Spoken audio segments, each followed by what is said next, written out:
जय हिंद प्यारे साथियों जी, राधे राधे हैं। स्वागत है आपके अपने परिवार बीरू जी के जीएस ऑफिशियल पर। प्यारे साथियों जी, आज की इस वीडियो में हम लोग जो है बिहार दरोगा का जो क्वेश्चन बैंक है ज्ञान बिंदु का जो जारी किया गया था, इसका हम लोग जो है सेट नंबर 1 देखने वाले हैं।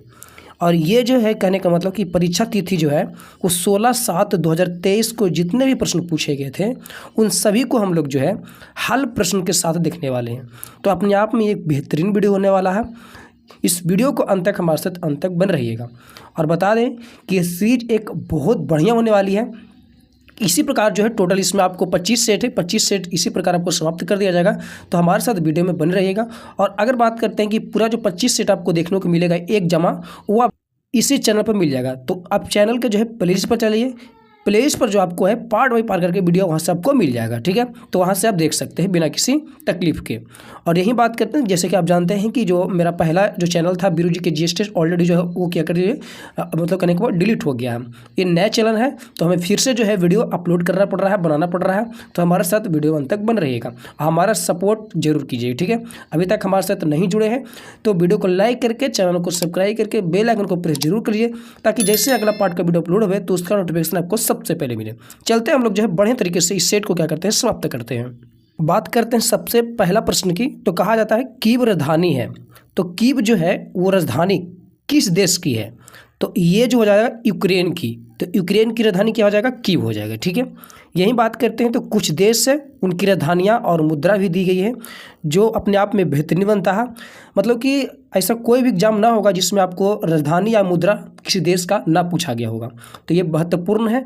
आप जो है एक तरह से देश की राजधानियाँ मुद्रा को याद करके ही जाइएगा। बात करते हैं यहाँ पे स्विट्जरलैंड की राजधानी बर्न है, इसकी मुद्रा जो है वो क्या है? फ्रैंक है। यानी स्वीडन की अगर बात करते हैं राजधानी स्टॉकहोम हो जाएगा, ठीक है। और यहीं इसकी बात करते हैं मुद्रा को लेकर तो क्रोना हो जाएगा। स्पेन की राजधानी मैड्रिड है, पेसेटा इसकी मुद्रा है। रोमानिया की राजधानी बुखारेस्ट है। और यहीं बात करते हैं मुद्रा को लेकर तो मुद्रा इसका ल्यू है। हंगरी की राजधानी बुडापेस्ट है और इसकी मुद्रा क्या है? तो फ्लोरिंटिंग, ठीक है। तो ये आपको ध्यान दीजिएगा। आगे की बात करते हैं यहीं पे सेकंड नंबर क्वेश्चन को लेकर। 1857 के विद्रोह के दौरान जगदीशपुर में इसका नेतृत्व किसके द्वारा किया गया था?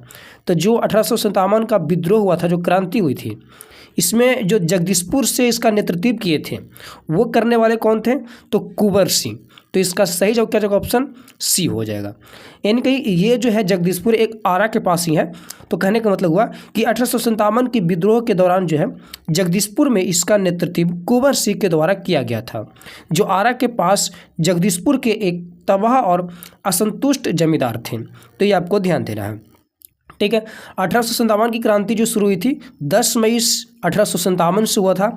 ये आपको इम्पोर्टेंट है, पूछा जाता है प्रश्न, तो आपको याद रखनी है, ठीक है। आगे की ही बात करते हैं लेकर। तो तीसरा नंबर प्रश्न है कि स्पष्ट आकाश नीला दिखाई देता है क्यों? मतलब जो आकाश है वो स्पष्ट नीला दिखाई देने का कारण क्या है? नीला दिखाई देने का कारण क्या हो जाती है? तो कहने का मतलब ये होगा कि इसकी जो बैगनी रंग, और यही बात कहते हैं कि ये भी क्या है कि बैगनी और जो नीला प्रकाश है वो अन्य सभी रंगों के प्रकाश की तुलना में जो है वायुमंडल द्वारा अधिक प्रकीर्णित होते हैं, यही कारण है इसका। तो इसका सही जो क्या जो ऑप्शन सी हो जाएगा। यही बात करते हैं यहाँ पे डिटेल्स को लेकर। तो कहा जाता है कि स्पष्ट जो है आकाश नीला दिखाई देता है क्योंकि बैगनी और नीला प्रकाश अन्य सभी रंगों के प्रकाश की तुलना में क्या होती है? वायुमंडल द्वारा अधिक प्रकीर्णित होते हैं। वायुमंडल में वायु के अणु तथा अन्य सूक्ष्म कणों का साइज दृश्य प्रकाश की तरंगदैर्घ्य के प्रकाश की अपेक्षा नीले वर्ण की ओर के जो है कि कम तरंगदैर्घ्य के प्रकाश को प्रकीर्णित करने में अधिक प्रभावी है। लाल वर्ण के प्रकाश की तरंगदैर्घ्य नीले प्रकाश की अपेक्षा लगभग कितना होती है? तो 1.8 गुनी अधिक होती है। यहीं अगर बात करते हैं, अतः जब सूर्य का प्रकाश वायुमंडल से गुजरता है तो वायु के सूक्ष्म कण जो है वो लाल रंग की अपेक्षा नीले रंग, जिसकी छोटी तरंगदैर्घ्य होती है, को अधिक प्रबलता से ये प्रकीर्णित करते हैं। एंड प्रकीर्णित कह सकते हैं कि नीले प्रकाश हमारे नेत्रों में क्या करती है? प्रवेश करती है। यदि पृथ्वी पर वायुमंडल न होता तो कोई प्रकीर्णन न हो पाता, तब आकाश कैसा प्रतीत होती? काला दिखाई देता या काला प्रतीत होता, ठीक है। तो आपको याद रखना इंपॉर्टेंट बन जाएगा। लाल रंग कोहरे या धुएं से सबसे कम प्रकीर्णित होते हैं, इसीलिए यह धुआं जो है बोल सकते हैं दूर से देखने पर भी लाल रंग की जो है बोल सकते हैं दिखलाई देती। कहने का मतलब ये होगा कि जो लाल रंग है ये चाहे कोहरे हो या फिर धुएं हो, इसमें ये सबसे कम प्रकिरणित होते हैं। जब प्रकीर्णन कम होगा उसका तो जाहिर सी बात है कि अगर दूर भी रहेगी ना वो कोई चीज़, अगर लाल रंग दिखाई देगा तो वो हम लोग जो है दूर से ही देख लेंगे। ठीक है, क्यों? क्योंकि लाल रंग का प्रकीर्णन क्या होता है, कम होती है, जिसके कारण। ठीक है, तो इम्पोर्टेंट बनेगा, आपको याद रखनी है। लेकिन अगर बात करते हैं तरंगदैर्ध्य को लेकर तो उसका क्या होता है, अधिक होता है। किसका? लाल रंग का। अच्छा, प्रकीर्णन किसका सबसे अधिक होता है, तो बैंगनी रंग का होता है। ठीक है, ये आपको ध्यान देनी है। यही बात करते हैं। अतः खतरे के संकेत हो, जिसमें सिग्नल की तरह बात कर सकते हैं, या फिर ठीक है तो का प्रकाश जो है वो लाल रंग का होता है। ठीक है, इन सभी में जो है बोल सकते हैं खतरे के संकेत में या सिग्नल में, इन सभी में जो यूज होती है वो प्रकाश के बोल सकते हैं तरह से लाल रंग का ही। बैगनी और नीला रंग के लिए जो है प्रकाश का प्रकीर्णन सर्वाधिक होता है, ऑलरेडी हम लोग देख चुके हैं। तथा लाल रंग के प्रकाश का प्रकीर्णन क्या होता है, न्यूनतम होती है। टी आपको याद रखना है। लेकिन तरंगदैर्ध्य क्या होती है, अधिक होता है। यही बात करते हैं 4th नंबर प्रश्न को लेकर। तो हिमालयी भालू तथा विशाल पांडा किन जातियों का उदाहरण है? तो ये जो है क्या है, सुमेध जातियाँ। एक तरह से हम बोल सकते हैं कि ये सुमेध जातियों का जो है उदाहरण है। कौन? तो हिमालयी भालू और विशाल पांडा। कहा जाता है IUCN के आंकड़े के अनुसार हिमालयी भालू तथा विशाल पांडा जो है वो सुमेध जातियों का उदाहरण है। ठीक है, तो आपको ध्यान देना। सुमेध क्या होती है? सुमेध जाति की जिस प्रजाति की वनों में जो है संकटग्रस्त हो जाने की संभावना हो और यदि प्रजाति की संख्या में 10 वर्षों में जो है 50% से अधिक की कमी दर्ज की गई हो तो वो सुमेध प्रजातियों के अंतर्गत आती है। कहने का मतलब हो गया कि मान लेते हैं कि 10 साल पहले कोई, जैसे भालू है, 10 साल पहले अगर उसकी संख्या, अगर आप किसी भी जो है टीचर या किसी भी जो है पब्लिकेशन बुक का अगर आपको PDF चाहिए तो आप जो है 94 30 53 48 79 पर जो है व्हाट्सएप मैसेज कर सकते हैं और मात्र जो है आपको एक बुक का PDF 21 रुपये में मिल जाएगा। यानी कहने का मतलब कि आप इसमें से जो है किसी भी जो है बुक का अगर PDF प्राप्त करना चाहते हैं तो मात्र जो है आप सिर्फ 21 रुपये में जो है आप प्राप्त कर सकते हैं, चाहे वो कोई भी बुक हो। ठीक है, तो ये सभी अपने में आप बेहतरीन बुक है। अगर आप किसी भी एग्जाम की तैयारी करना चाहते हो, चाहे UPSC हो PCS हो, ये सिर्फ आपको डेमो में दिया गया है। अभी बहुत सारे बुक हैं, तो आपको कोई भी बुक का PDF चाहिए तो आपको मिल जाएगा। ठीक है, तो आप क्या करना है, 94 30 53 48 79 पर व्हाट्सएप मैसेज कर दीजिए, वहाँ पे आपको PDF भेज दिया जाएगा। मात्र 21 रुपये में जो है आपको PDF पड़ेगा। ठीक है, ये याद रखिएगा। चलिए, 100 है और 10 साल के बाद अगर उसकी संख्या 50 हो जाती है तो ये जो है सुमेध जातियों के अंतर्गत आएगी। ठीक है, तो ये आपको ध्यान देना है।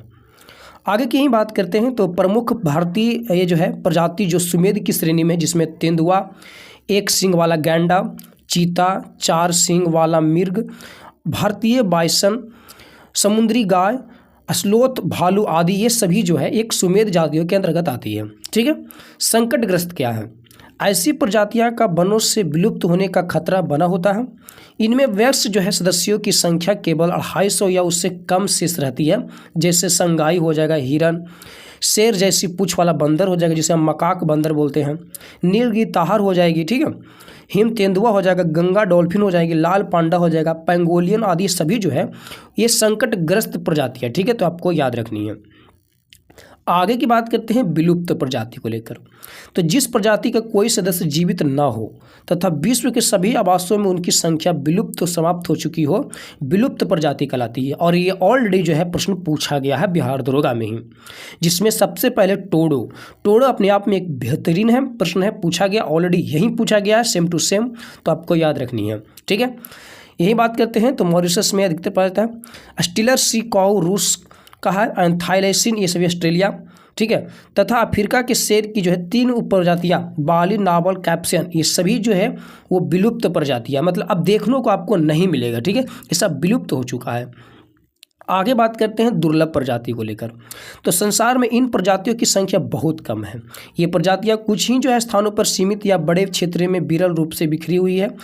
हम्बोसिया डेंक्रेंस बेड दक्षिण पश्चिमी घाट भारत की एक दुर्लभ प्रजाति है। आगे की बात करते हैं। लुप्त हो रहे महत्वपूर्ण जीवों हेतु भारत में संरक्षण के प्रयास किए गए हैं, जिसमें प्रोजेक्ट टाइगर लाया गया। सबसे पहले 1973 में ये जो है भारत सरकार द्वारा बाघ जो एक संकटग्रस्त प्रजाति हो चुकी है के संरक्षण हेतु जो है इसे शुरू किया गया था। कब? तो पूछा जाएगा प्रश्न, प्रोजेक्ट जो है टाइगर कब शुरू किया गया था? 1973 ईस्वी में, ऑलरेडी प्रश्न पूछा गया। प्रोजेक्ट एलिफेंट की बात करते हैं तो 1992 में। ठीक है, यही बात करते हैं हंगुल परियोजना को लेकर। तो इस परियोजना को जो है जम्मू कश्मीर सरकार, IUCN तथा WWF ने मिलकर जो है वो 1970 में शुरू किया था। ठीक है, किसको? हंगुल परियोजना को लेकर। आगे की बात करते हैं मगरमच्छ संरक्षण परियोजना। तो मगरमच्छ के संरक्षण हेतु 1974 ईस्वी में परियोजना बनाई गई तथा 1978 तक जो है कुल 16 मगरमच्छ प्रजनन केंद्र भी स्थापित किए गए हैं। ठीक है, तो ये आपको याद रखना है कि मगरमच्छ जो है संरक्षण परियोजना शुरू कब किया गया था? 1974 में। केंद्रीय मगरमच्छ प्रजनन एवं प्रबंधन प्रशिक्षण संस्थान आपको याद रखना हैदराबाद में है, मोस्ट इंपोर्टेंट बनेगा। मगरमच्छ प्रजनन एवं प्रबंधन प्रोजेक्ट 1975 में FAO तथा UNDP की सहायता से शुरू किया गया था। FAO का मतलब क्या होता है? ठीक है, ये आपको याद रखना है। एंड ही बात करते हैं लेकर UNDP। ठीक है, यूनाइटेड नेशन डेवलपमेंट प्रोग्राम होता है इसका मतलब। अरे FAO जो है ना, ये खाद्य प्रसंस्करण है। एक तरह से हम कह सकते हैं कि FAO जो है इसकी अगर हम स्थापना की बात करते हैं तो 1945 में किया गया था। ठीक है, ये आपको ध्यान देनी है। आगे की बात करते हैं आगे लेकर, तो गैंडा परियोजना, एक सींग वाले गैंडे सिर्फ भारत में ही पाए जाते हैं। गैंडा परियोजना को 1987 ईस्वी में शुरू किया गया था, याद रखनी है। गिद्ध संरक्षण प्रोजेक्ट, तो ये हरियाणा वन विभाग तथा बॉम्बे नेचुरल हिस्ट्री सोसाइटी के बीच 2006 में एक समझौता हुआ जिसमें गिद्धों के संरक्षण का लक्ष्य रखा गया था। तो गिद्ध संरक्षण प्रोजेक्ट की बात करता है तो 2006 मोस्ट इंपॉर्टेंट वाली है, तो आपको याद रखनी है। ठीक है, चलिए आगे की बात करते हैं। यहीं पे इस परियोजना को जो है वर्ष 2025 तक विस्तारित करने के लिए पर्यावरण, वन और जलवायु परिवर्तन मंत्रालय ने गिद्ध संरक्षण कार्य योजना 2020-25 का शुभारंभ किया। एशिया से समाप्त हो रहे गिद्धों के संरक्षण के लिए जो है सेब का मतलब हो गया यहाँ पे saving Asia vultures from execution save, इनकी ये SVE का, ठीक है, कार्यक्रम चलाया गया। इसके तहत जो है पशुओं को दी जाने वाली दवा जो बोल सकते हैं डिक्लोफेनेक को प्रतिबंधित कर दिया गया है। ठीक है, भारत में अधिकांश गिद्धों की मृत्यु पशुओं को दी जाने वाली जो बोल सकते हैं डिक्लोफेनेक दवा से ही होती थी। ठीक है, और आगे बात करते हैं हिम तेंदुआ परियोजना। तो ये हिमालयी राज्यों में जो हिम तेंदुआ संरक्षण के लिए 2009 में ये प्रारंभ किया गया था। ये भी इंपॉर्टेंट बनेगा, याद रखनी है। आगे बात करते हैं 5 नंबर प्रश्न, भारत की सबसे बड़ी नमक पानी की झील। सबसे बड़ी नमक पानी की झील पूछा जा रहा है, इसीलिए चिल्का झील हो जाएगा, जो कहाँ पड़ता है? उड़ीसा में पड़ता है। तो भारत की सबसे बड़ी नमक पानी की झील है जो चिल्का झील है। यह उत्तरी सरकार तट जो है उड़ीसा में अवस्थित भारत की सबसे बड़ी लैगून एवं खारे पानी की झील भी है। तो ये लैगून झील है, ये भी आपको याद रखना है। एंड यह रामसर आर्द्रभूमि सूची के अंतर्गत क्या है? शामिल भी है। सांबर झील की बात करते हैं तो ये राजस्थान में भारत की सबसे बड़ी बोल सकते हैं अंतःस्थलीय नमकीन झील है। ठीक है, एंड बोल सकते हैं कि सर्वाधिक ये लवणता वाली झील है। आगे है 6 नंबर प्रश्न, सोलर सेल बने हुए होते हैं। तो ये जो सोलर सेल बने होते हैं ये एक तरह से सेमी कंडक्टर यानी कि अर्धचालक के बने होते हैं। तो इसका सही जो ऑप्शन C हो जाएगा। ठीक है, आगे की बात करते हैं यहीं पे लेकर, तो ध्यान दीजिएगा, कहा जाता है कि सोलर सेल जो है अर्धचालक के बने होते हैं। सोलर सेल में मूल रूप से जो है ICPN संधि जो सौर विकिरण आपतित होने पर विद्युत वाहक बल उत्पन्न करती है, इनको बनाने के लिए सिलिकॉन का प्रयोग किया था। मोस्ट इंपोर्टेंट बनेगा। अच्छा, सिलिकॉन सिटी किसे कहा जाता है? तो बेंगलुरु को। ये भी प्रश्न ऑलरेडी पूछा गया है। सौर सेल एक PN जो है बॉन्ड जंक्शन डायोड है जो सौर ऊर्जा को सीधे विद्युत ऊर्जा में रूपांतरित करता है। कौन? सौर सेल क्या करता है? तो सौर ऊर्जा को डायरेक्ट ये विद्युत ऊर्जा में रूपांतरित कर देता है। कौन? सौर सेल। यह प्रकाश विद्युत प्रभाव के सिद्धांत पर भी कार्य करता है। ये इंपॉर्टेंट बनेगा, आपको याद रखनी है। प्रकाश का प्रत्येक अवशोषित फोटोन एक इलेक्ट्रॉन और एक छिद्र होल उत्पन्न करता है। वास्तव में संयोजकता का एक इलेक्ट्रॉन फोटोन की ऊर्जा प्राप्त कर चालन पट्टी में पहुंच जाता है, जिससे संयोजकता पट्टी कहा जाता है। यही बात करते हैं तो कहा जाता है कि जिससे संयोजकता में एक छिद्र उत्पन्न हो जाता है। इस प्रक्रिया में उत्पन्न विद्युत क्षेत्र इलेक्ट्रॉन को N क्षेत्र की ओर और जो है छिद्र होल को PN जो है P क्षेत्र की ओर ले जाता है। अंतः जंक्शन के दोनों सतहों पर विपरीत आवेश उत्पन्न होते हैं और इन जो है सतहों के बीच एक विद्युत वाहक बल स्थापित हो जाता है। यह विद्युत वाहक बल जो है वहाँ परिपथ में विद्युत धारा जो है स्थापित करता है। ऐसे पदार्थ जिनकी विद्युत चालक एवं अचालक पदार्थों के बीच होती है अर्धचालक आते हैं। ठीक है, अंड जैसे कि सिलिकॉन और जर्मेनियम और सेनिक, ये सभी जो हमारे क्या है? अर्धचालक के अंतर्गत आते हैं। एंड ही बात करते हैं तो स्रोत ये दिया गया है, इसमें इतना इंपॉर्टेंट नहीं है। आगे है 7 नंबर प्रश्न। द्वितीय विश्व युद्ध में जो धुरी राष्ट्रों में, यहाँ पे एक धुरी राष्ट्र था और एक मित्र राष्ट्र था, ठीक है। तो बात की जा रही है धुरी राष्ट्र में जो है कौन सा देश शामिल नहीं था, यही आपको देखना है। ये नहीं कि आप धुरी राष्ट्र याद कर लीजिएगा कौन कौन देश शामिल था, अब प्रश्न पूछा जा रहा है कौन नहीं शामिल है, तो ये गलत जवाब दे देंगे ना, इसीलिए आपको ध्यानपूर्वक से प्रश्न को ही पढ़कर आपको जवाब देनी है, ठीक है। अब जैसे हम लोग यहाँ पे देखें कि कौन जो है धुरी राष्ट्र में देश शामिल नहीं था, तो ब्रिटेन जो है ये मित्र देश में शामिल था, ना कि ये धुरी में, तो इसका सही ऑप्शन का जाएगा डी हो जाएगा, ठीक है। अब जैसे कि मित्र देश में कौन कौन आ जाएगा जो शामिल, जैसे धुरी में तो जापान, जर्मनी, इटली सभी शामिल हो जाएगा। अब यहाँ पे दी गई हो आगे देखिएगा, कहता द्वितीय विश्व युद्ध में जो है ब्रिटेन धुरी राष्ट्र में शामिल नहीं था। सितंबर 1939 ईस्वी को जर्मनी ने पोलैंड पर आक्रमण किया, इसके साथ द्वितीय विश्व युद्ध की शुरुआत हुई। कहने का मतलब कि जो द्वितीय विश्व युद्ध शुरुआत हुआ था, ये हुआ था क्यों, जर्मनी ने क्या किया, पोलैंड पर आक्रमण कर दिया था। कब, सितंबर 1939 ईस्वी में। ग्रेट ब्रिटेन, फ्रांस और अमेरिका के सहयोग से जो है यूरोपीय देशों का जो गुट बना वह मित्र राष्ट्र के नाम से जाना जाता है। तो ये आपको ध्यान देना है कि जैसे कि बात करते हैं अमेरिका, फ्रांस, ब्रिटेन को लेकर, तो ये मित्र राष्ट्र के अंतर्गत आते हैं। ये धुरी राष्ट्र में शामिल देश जर्मनी, जापान, इटली इत्यादि सभी आएंगे, ठीक है। तो ये सभी आपको एग्जाम्पल याद रखना है, बहुत इंपॉर्टेंट है, प्रश्न पूछा जाते हैं। आगे है 8 नंबर प्रश्न। निम्नलिखित देशांतरों में से जो है कौन सा भारतीय मानक समय के लिए संदर्भ के रूप में माना जाता है। तो भारतीय मानक समय जो है वो 82.5 डिग्री पूर्वी देशांतर हो जाएगा, जो कि ऑप्शन के रिगार्डिंग हमारा ऑप्शन ए हो जाएगा। यानी कि 5.5 घंटा की बात करता है घंटा के, तो 5.5 घंटा आगे हो जाएगा, ठीक है, कोई दिक्कत नहीं। तो कहने का मतलब कि 15 डिग्री में जो है 1 घंटा होती है, ये आपको ध्यान देना है, ठीक है। इस प्रकार हमें जो है 82.5 डिग्री में कितना हो जाएगा, 5.5 घंटा हो जाएगा, इसमें कोई दिक्कत नहीं। और हाँ, वीडियो पसंद आ रहा होगा, हमारा द्वारा बताया गया कंटेंट आपको अच्छा लग रहा होगा, तो प्लीज़ वीडियो को लाइक जरूर कर दीजिएगा और देखते हैं आप लोग कितना इस वीडियो को शेयर भी करते हैं, ठीक है। चलिए आगे बात करते हैं। 82.5 डिग्री जो है पूर्वी देशांतर रेखा को भारतीय मानक समय की निर्धारण हेतु मानक या अमूल्यांतर माना जाता है, जो कि उत्तर प्रदेश की मिर्ज़ापुर, कुछ स्रोतों में इसे जो है इलाहाबाद के नैनी को भी बताया जाता है, से होकर गुजरती है। आगे की ही बात करते हैं। भारतीय मानक समय जो है कुल 5 राज्यों से होकर गुजरती है, ये भी आपको ध्यान देना, जिसमें उत्तर प्रदेश हो जाएगा, मध्य प्रदेश हो जाएगा, छत्तीसगढ़ हो जाएगी, उड़ीसा हो जाएगी और आंध्र प्रदेश हो जाएगा। मोस्ट इंपॉर्टेंट है, आपको याद रखना है, ठीक है। ऐसा नहीं कि सिर्फ पढ़ लेना है, नहीं पढ़े से नहीं होगा, आपको उसको वीडियो को रोक करके याद करना पड़ेगा। याद करने के लिए आप कुछ भी कर सकते हैं, मैं नहीं जानता हूँ बस, ठीक है। चलिए आगे बात करते हैं। 9 नंबर प्रश्न कहता है बदभागम शब्द का जो है कौन सा संधि विच्छेद होगा। तो ये नॉर्मल सी बात है, बधु जो क्या हो जाएगा, आगम हो जाएगा। इनके ऑप्शन की बात करते हैं तो बी हो जाएगा। यही बात करते हैं तो इसमें देख लीजिए, कहता है 2 शब्दों के मेल से जो विकार उत्पन्न होते हैं उसे संधि कहते हैं। संधि के प्रकार, संधि 3 प्रकार के होते हैं, स्वर संधि, व्यंजन संधि और विसर्ग संधि। प्रश्नानुसार की बात करते हैं तो वदभागम शब्द ही संधि जो है सही संधि विच्छेद होगा, और इसमें देख लिया हम लोग क्या हो जाएगा, बधु प्लस आगम होगा। बदगावम यन संधि का उदाहरण है। स्वर संधि के कुल 5 प्रकार होते हैं, वृद्धि स्वर संधि, दीर्घ स्वर संधि, गुण स्वर संधि, यन स्वर संधि और अयादि स्वर संधि। एंड यन संधि के उदाहरण भी देख लीजिए, अति प्लस अधिक अत्याधिक हो जाएगा, इति प्लस आदि इत्यादि हो जाएगा, सु प्लस आगत स्वागत हो जाएगा, सु प्लस अच स्वच्छ हो जाएगा, ऊपरी प्लस उक्त उपयुक्त हो जाएगा। ये सभी यन संधि के उदाहरण है, ठीक है। आगे यन संधि यहाँ पे दी गई है, तो ये भी आपको ध्यान देनी है। यही बात करते हैं तो आगे देख लीजिए, यन संधि यहीं पे दी गई। कहा जाता है कि जब किसी शब्द के अंतिम वर्ण में ई मतलब हर्षी दर्गी, हर्षियु दर्गियु और री के बाद कोई अन्य स्वर आए तो विकार स्वरूप हर्षी दीर्घी, हर्षियु दीर्घियु री के जगह पर जो है या बार रा हो जाता है, ठीक है। इन जगहों पर क्या होता है, या बार रा हो जाती है। जैसे बधु प्लस आगम, बदावांग हो गया ना, हम लोग देखे ना, तो बधु उ में यहाँ पे क्या होता है, हर्षियु हो रहा, और आ में आ हो गया तो उ आ के मिलकर मतलब हुआ बन गया, ठीक है। सु प्लस अच स्वच्छ हो जाएगा, इति प्लस आदि इत्यादि हो जाएगा, प्रीति प्लस इच्छा पितृतिच्छा होगा, इसमें आपको ध्यान देनी है। अगला प्रश्न है 10वां नंबर।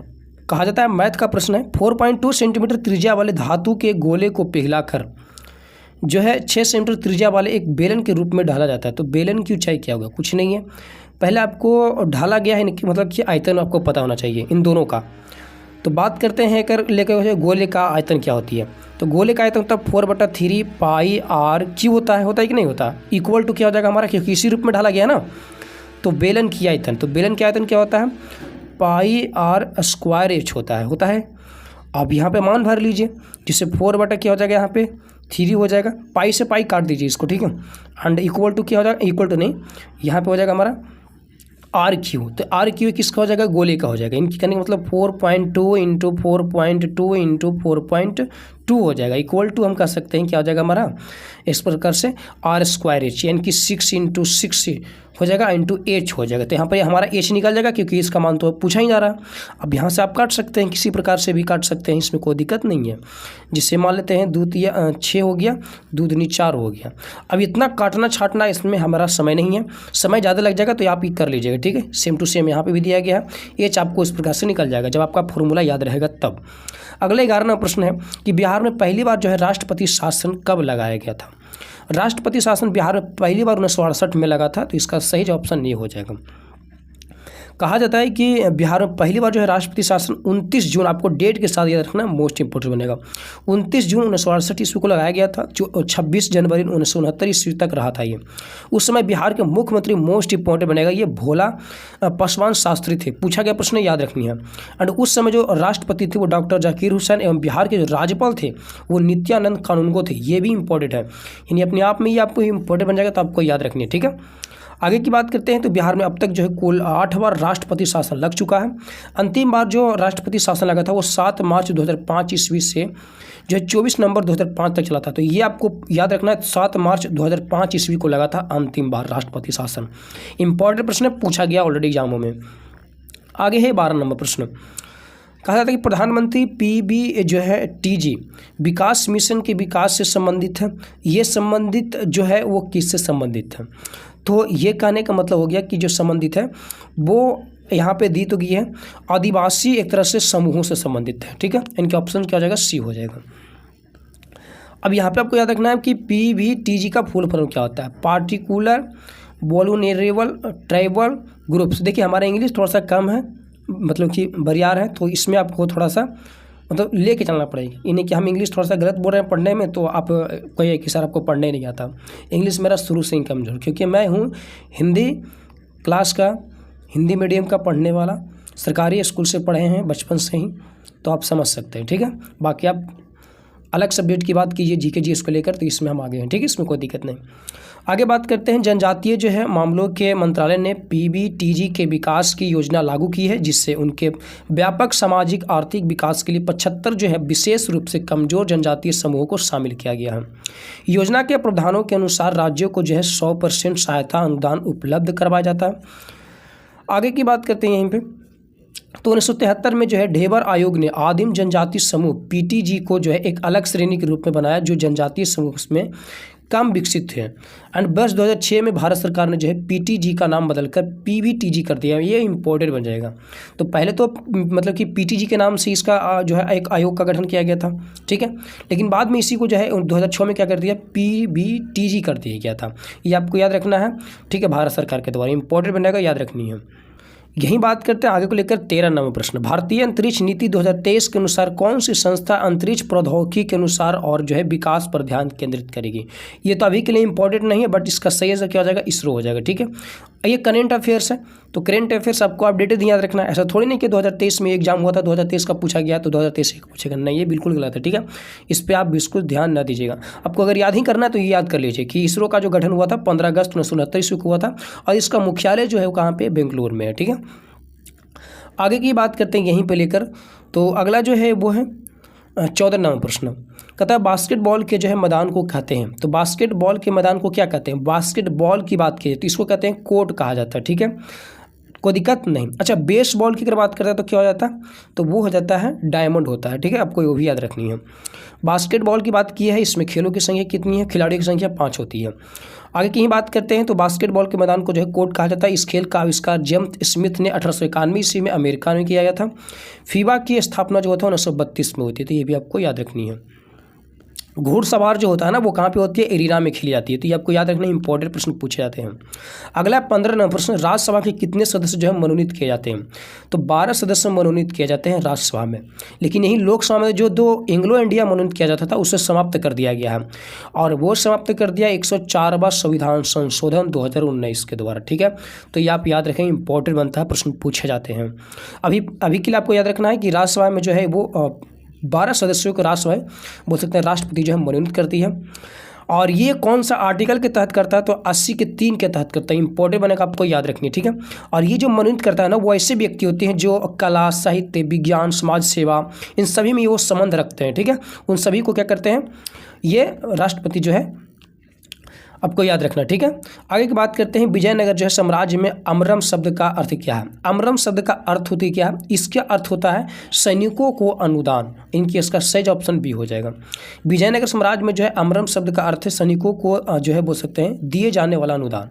यह भूमि का सबसे बड़ा भूखंड था जो नायकों को जो है प्रदान किया जाता था, किंतु भूमि पर जो है नायकों को स्वामित्व नहीं होता था, बल्कि इससे होने वाली आय पर जो उनका विशेष अधिकार होता था।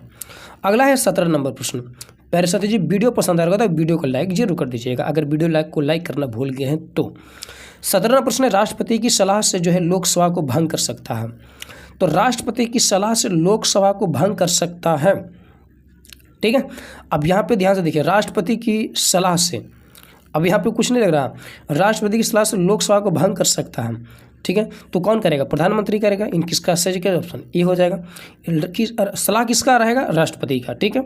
तो कहता है राष्ट्रपति जो है प्रधानमंत्री की सलाह से लोकसभा को भंग कर सकता है। राष्ट्रपति प्रधानमंत्री या मंत्रिपरिषद की सलाह पर जो है लोकसभा को निश्चित अवधि से पहले भी भंग कर सकता है, अनुच्छेद 85 के तहत। ये आपको ध्यान देनी है। आगे 18वां प्रश्न है, ये ध्यान से देखिए, प्रदीपीय पठार की सर्वोच्च चोटी। प्रदीपीय पठार की सर्वोच्च चोटी कौन सी है, तो ऑप्शन की रिगार्डिंग अन्नाई मुड़ी हो जाएगा। ये जो अन्नाई मुड़ी है ये 2695 मीटर इसकी ऊंचाई है।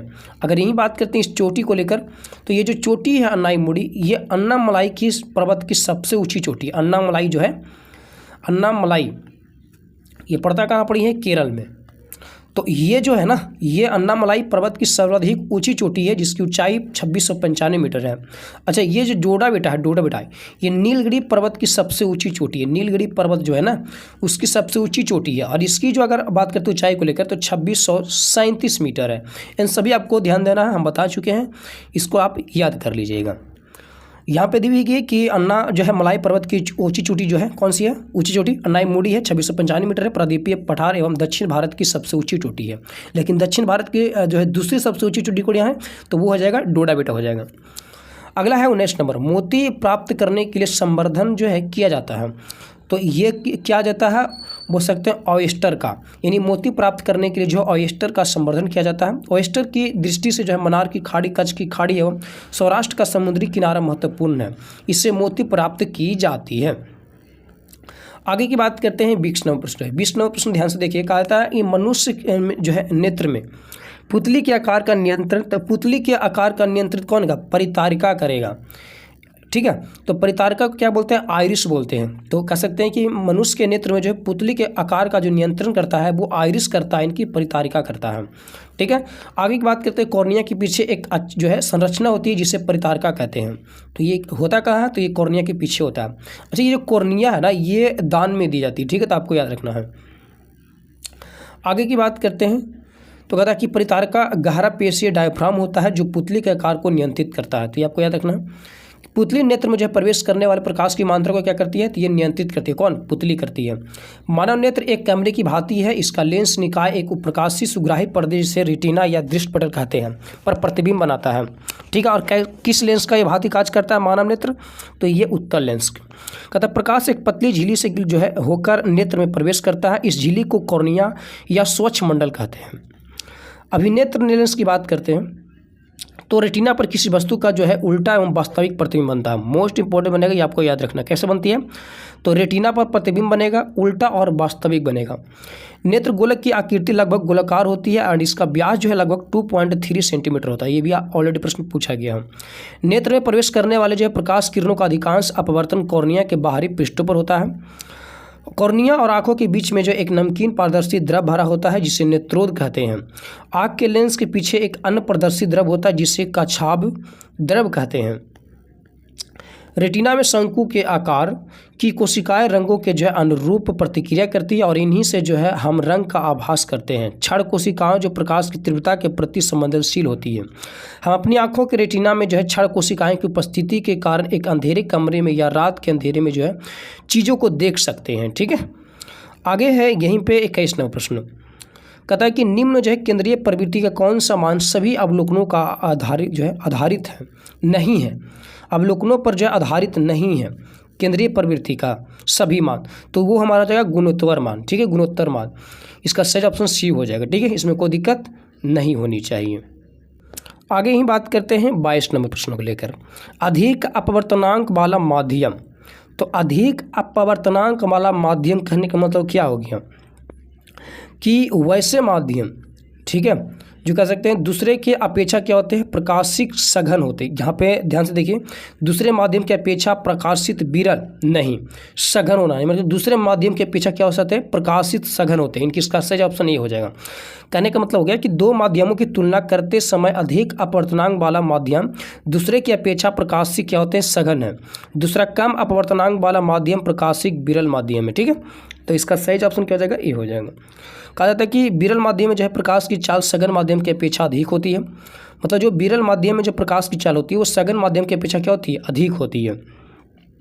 अतः विरल माध्यम से जो है सघन माध्यम में गमन करने वाले प्रकाश की किरण धीमी हो जाती है तथा अभिलंब की ओर झुक जाती है। जब ये सघन से विरल माध्यम में गमन करती है तो इसकी चाल बढ़ जाती है तथा यह जो अभिलंब से दूर हट जाती है। कहने का मतलब हो गया कि मान लेते हैं, ठीक है, यहाँ पे ध्यान से देखिए, ये हो गया हमारा एक तरह से विरल माध्यम, ये हो गया हमारा विरल माध्यम, और ये हो गया सघन माध्यम। सघन माध्यम कहने का मतलब इधर जल ले लेते हैं, इधर क्या होगा, जल होगा। ठीक है, अब जैसे कि ये प्रकाश इधर से आएगा, ठीक है, मान लेते हैं इधर से प्रकाश आ रही है, विरल माध्यम से आ रहा है प्रकाश, और जैसे ये सघन माध्यम प्रवेश करेगा तो इसका जो अभिलंब है वो किस ओर मिलेगा, अभिलंब की ओर मुड़ जाएगा। मतलब इसका जो प्रकाश किरण है वो किस ओर मुड़ जाएगा, अभिलंब की ओर मुड़ जाएगा। ठीक है, यानी कि जब विरल माध्यम से सघन माध्यम में आएगा, यानी कि जब जल की ओर आएगा ना, तो ये इसका जो प्रकाश की जो गति है वो क्या हो जाएगी, धीमी हो जाएगी। ठीक है, अंडे ही मान लेते हैं कि जैसे सघन माध्यम से प्रकाश जा रहा है विरल माध्यम की ओर, तो जैसे ये विरल माध्यम की ओर जाएगा तो ये क्या होगा, ये क्या हो जाएगा, ये अभिलंब से दूर हट जाएगा, अभिलंब से दूर हो जाएगा। लेकिन यही विरल माध्यम से सघन माध्यम क्या रहता है, क्या हो जाएगा, अभिलंब की ओर झुक जाएगा। ठीक है, तो ये आपको ध्यान देना, यही बात यहाँ पे दी भी गई है। ठीक है, इसमें कोई दिक्कत नहीं होनी चाहिए क्योंकि प्रश्न पूछे जाते हैं। आगे है 23 नंबर, सतलुज तथा कालीन नदी के मध्य हिमालय माना जाता है। देखिए 5 प्रकार की होती है, इससे पकना बोलते हैं हमें, ट्रिक है पकना एक प्रकार का। ठीक है, तो ये आप याद रखिएगा। जैसे पंजाब हिमालय हो जाएगा, कुमाई हिमालय हो जाएगा, नेपाल हिमालय हो जाएगा। ठीक है, इस प्रकार से रहती है हिमालय। तो सभी नदियाँ अलग अलग होती है। जैसे कि यहाँ बात करते हैं तो जैसे कि यहाँ नीचे दी भी है, इसको हम बता देंगे बढ़िया तरीके से। तो सतलुज और काली के बीच, काली नदी के बीच, तो ये जो होती है वो कौन होती है, तो कुमारी, काली दिया है, कुमाई हिमालय हो जाएगी, इसका सही भी हो जाएगा। अब देखिए आगे थोड़ा सा, कदाई की नदी घाटी के आधार पर जो है सर सिडनी बुराड द्वारा हिमालय पर्वतीय प्रदेशों पर जो है निम्न 4 प्रादेशिक विभाजन है।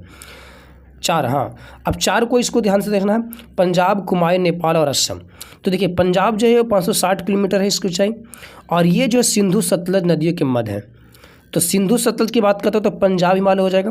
कुमाई की बात करते हो तो सतलज एवं काली नदियों के बीच होगा, 320 सबसे कम हो जाएगा ऊंचाई। नेपाल हिमालय जो सबसे अधिक ऊंचाई है 800 किलोमीटर, और काली एवं तीस्ता के मध्य है। असम हिमालय 720 किलोमीटर हो जाएगा, तीस्ता एवं दिहांग नदियों के मध्य हो जाएगा। और ये बात करें ना तो अपने आप में बहुत इंपॉर्टेंट है, क्या कि इसको याद करें। हाँ, वीडियो को रोक लीजिए। अब कैसे याद करना, नहीं याद करना है, ये आपको छोड़ देते हैं, आपको याद करना पड़ेगा। अब देखिए याद करने का सबसे बेस्ट तरीका होता है किसी चीज़ को बार बार रिपीट करके पढ़ना, या फिर किसी शब्द से रिलेट करना, यानी कि एक बोल सकते हैं ट्रिक लगाना। तो चाहे आप किसी शब्द से रिलेट कर लीजिए, या फिर से बार बार 2 से 3 बार, 4 बार, 5 बार पढ़ते रहिए। अब ऐसा नहीं कि एक बार पढ़ने से याद हो जाता है, कौन कहता है एक बार पढ़ने से याद होता है, ये बिल्कुल गलत भ्रम है। आप उस समय के लिए याद रख सकते हैं, बट हमेशा के लिए, एग्ज़ाम के लिए याद नहीं रह पाएगा। उसके लिए आपको बार बार रिपीट करना पड़ेगा, बार बार रिवीजन करना पड़ेगा, बार बार प्रैक्टिस करना पड़ेगा, बार बार अभ्यास करना पड़ेगा। तो ये करना पड़ेगा ही, ठीक है। या फिर आप किसी शब्द से रिलेट भी कर सकते हैं, कोई दिक्कत नहीं। आगे की ही बात करते हैं 24 नंबर प्रश्नों को लेकर। सरकार द्वारा अवरोधों अथवा प्रतिबंधों को हटाना कहलाता है। तो अवरोधों और प्रतिबंधों को हटाना कहलाता है उदारीकरण, यानी कि इसका सही ऑप्शन डी हो जाएगा, ठीक है। आगे की बात करते हैं, इकोनॉमिक्स का प्रश्न है। कहता है कि उदारीकरण विभिन्न जो है प्रतिबंधों को दूर कर अर्थव्यवस्था के विभिन्न जो है क्षेत्रों को मुक्त करने की नीति है। अर्थात अर्थव्यवस्था को विभिन्न प्रकार के नियामकों तथा नियंत्रणों के जो है संबंध में उदार होना, या मुख्यतः उद्योग तथा अन्य आर्थिक क्रियाओं पर सरकारी नियंत्रण को समाप्त करने या कम करने से संबंधित हैं। यही बात करते हैं निजीकरण क्या है। तो सार्वजनिक क्षेत्र में पूंजी या प्रबंधन या दोनों में जो है निजी क्षेत्र की भागीदारी बढ़ाना अथवा उन्हें निजी क्षेत्र को सौंप देना ही निजीकरण है। वैश्वीकरण क्या है? वैश्वीकरण तो किसी अर्थव्यवस्था को विश्व अर्थव्यवस्था से जो है जोड़ने की क्रिया को ही क्या कहलाता है? वैश्वीकरण कहलाता है। अगला प्रश्न है 25 नंबर, कहता है कि सन जो है 1809 में फारसी में गिफ्ट टू मोनोथिस्ट किसने लिखी है? गिफ्ट टू मोनोथिस्ट ये लिखे हैं राजा राम मोहन राय ने। तो इसका सही ऑप्शन सी हो जाएगा। और ये ऑलरेडी एनटीपीसी में प्रश्न पूछा गया है, तो इन सभी आपको याद रखना है। जैसे कि इनका पत्रिका भी था, उन पत्रिकों को आपको याद रखना है। संवाद कौमुदी हो जाएगा, मिरातुल अखबार हो जाएगा, ठीक है। इन सभी जो है ये राजा राम बोल सकते हैं राम मोहन राय के द्वारा ही संपादित किया गया था। 1809 में किया गया था, ये आपको याद रखना है। तो यही बात करते हैं, तो या इसी को बोल सकते हैं तुहफत उल मुवाहिदीन नामक पुस्तक राजा राम मोहन राय द्वारा लिखा गया है, ठीक है। ये आपको याद रखना। 1815 में इन्होंने जो है आत्मीय सभा की स्थापना भी की थी, आपको पता ही होगा। अगला प्रश्न है 26 नंबर, कहता है पटना उच्च न्यायालय के जो है वर्तमान में मुख्य न्यायाधीश कौन थे? पटना उच्च न्यायालय के वर्तमान में, अब वर्तमान तभी तो अभी प्रेजेंट में जो आपको दिया गया है याद कर लीजिए, फिर भी प्रेजेंट में आपको जो इसम अपडेट याद रखना है, कब कौन चेंज हो जाएगा कोई पता नहीं, ठीक है। लेकिन ऑप्शन चेंज हो जाएगा, के विनोद चंद्रन हो जाएगा, ऑप्शन बी हो जाएगा, ठीक है। ये 29 मार्च 2023 को ये शपथ लिए हैं, ठीक है। तो अभी तो प्रेजेंट में हो गई। आगे बात करते हैं 27 नंबर प्रश्न को लेकर, कहता हाल ही में जो है विपर्जोय खबरों में था हुआ है क्या है? ये एक प्रकार का हम बोल सकते हैं चक्रवात। क्या है? विपर्जोय क्या है? एक प्रकार का चक्रवात है जो अरब सागर तथा गुजरात के समुद्री तट से टकराया था। इसका नामकरण जो देने वाला था वो बांग्लादेश था। तो ये आपको याद रखना है कि जो विपर्जोय जो चक्रवात आया था, जो टकराया था, ये इसका नामकरण किसने दिया था? बांग्लादेश ने दिया था। अगला 28 नंबर प्रश्न है, निम्नलिखित में से कौन सी ताप विद्युत जो है परियोजना महाराष्ट्र में स्थित नहीं है? तिरोड़ा है, चंद्रपुर भी है, ट्राम्बे भी महाराष्ट्र में ही है। ये कहलगाम कहाँ है? तो बिहार में है बाबू, ये बिहार में है। कहाँ पे है? बिहार में है। तो ये तो होगा नहीं। तो हम कह सकते हैं कि ये जो है कहलगाम कहाँ पड़ी है? तो ये भागलपुर बिहार में स्थित है। यह परियोजना एनटीपीसी के जो है अधीन कोयला आधारित संयंत्र है, ठीक है।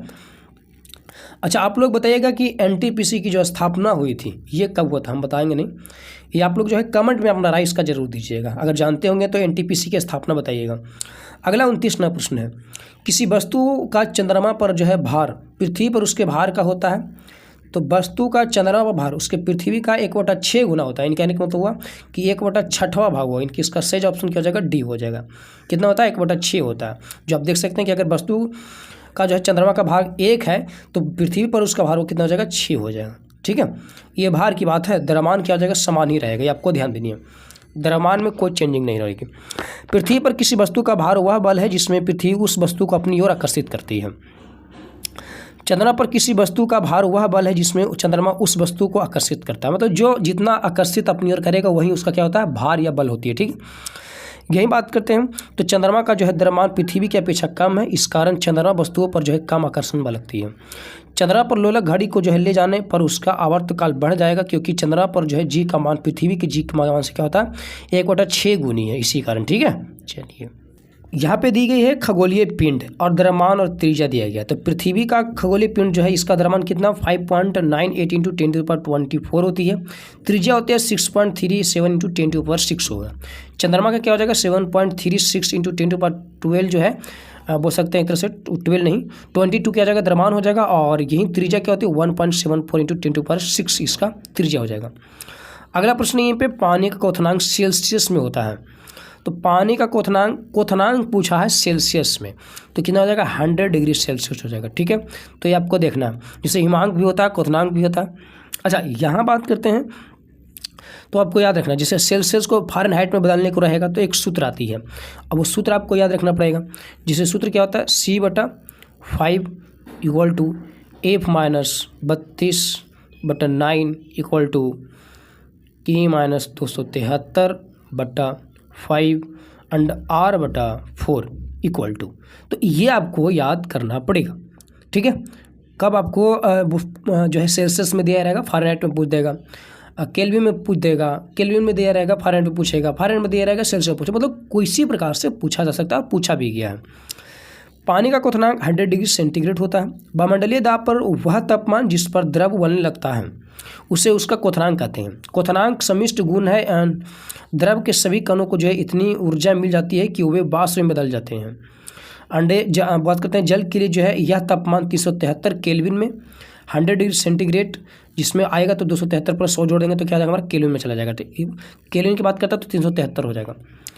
रिवर्स रेपो रेट में वृद्धि, अच्छा एक होता है रेपो रेट और एक होता है रिवर्स रेपो रेट, ठीक है, तो ये आपको ध्यान देना। देखिए रिवर्स रेपो रेट क्या होता है और रेपो रेट क्या होता है।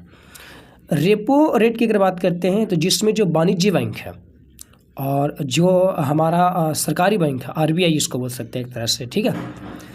तो जब कहने का मतलब हुआ कि वाणिज्य बैंक RBI से उधार लेती है अल्पकालीन समय के लिए, तब तो वो रेपो रेट हो गया।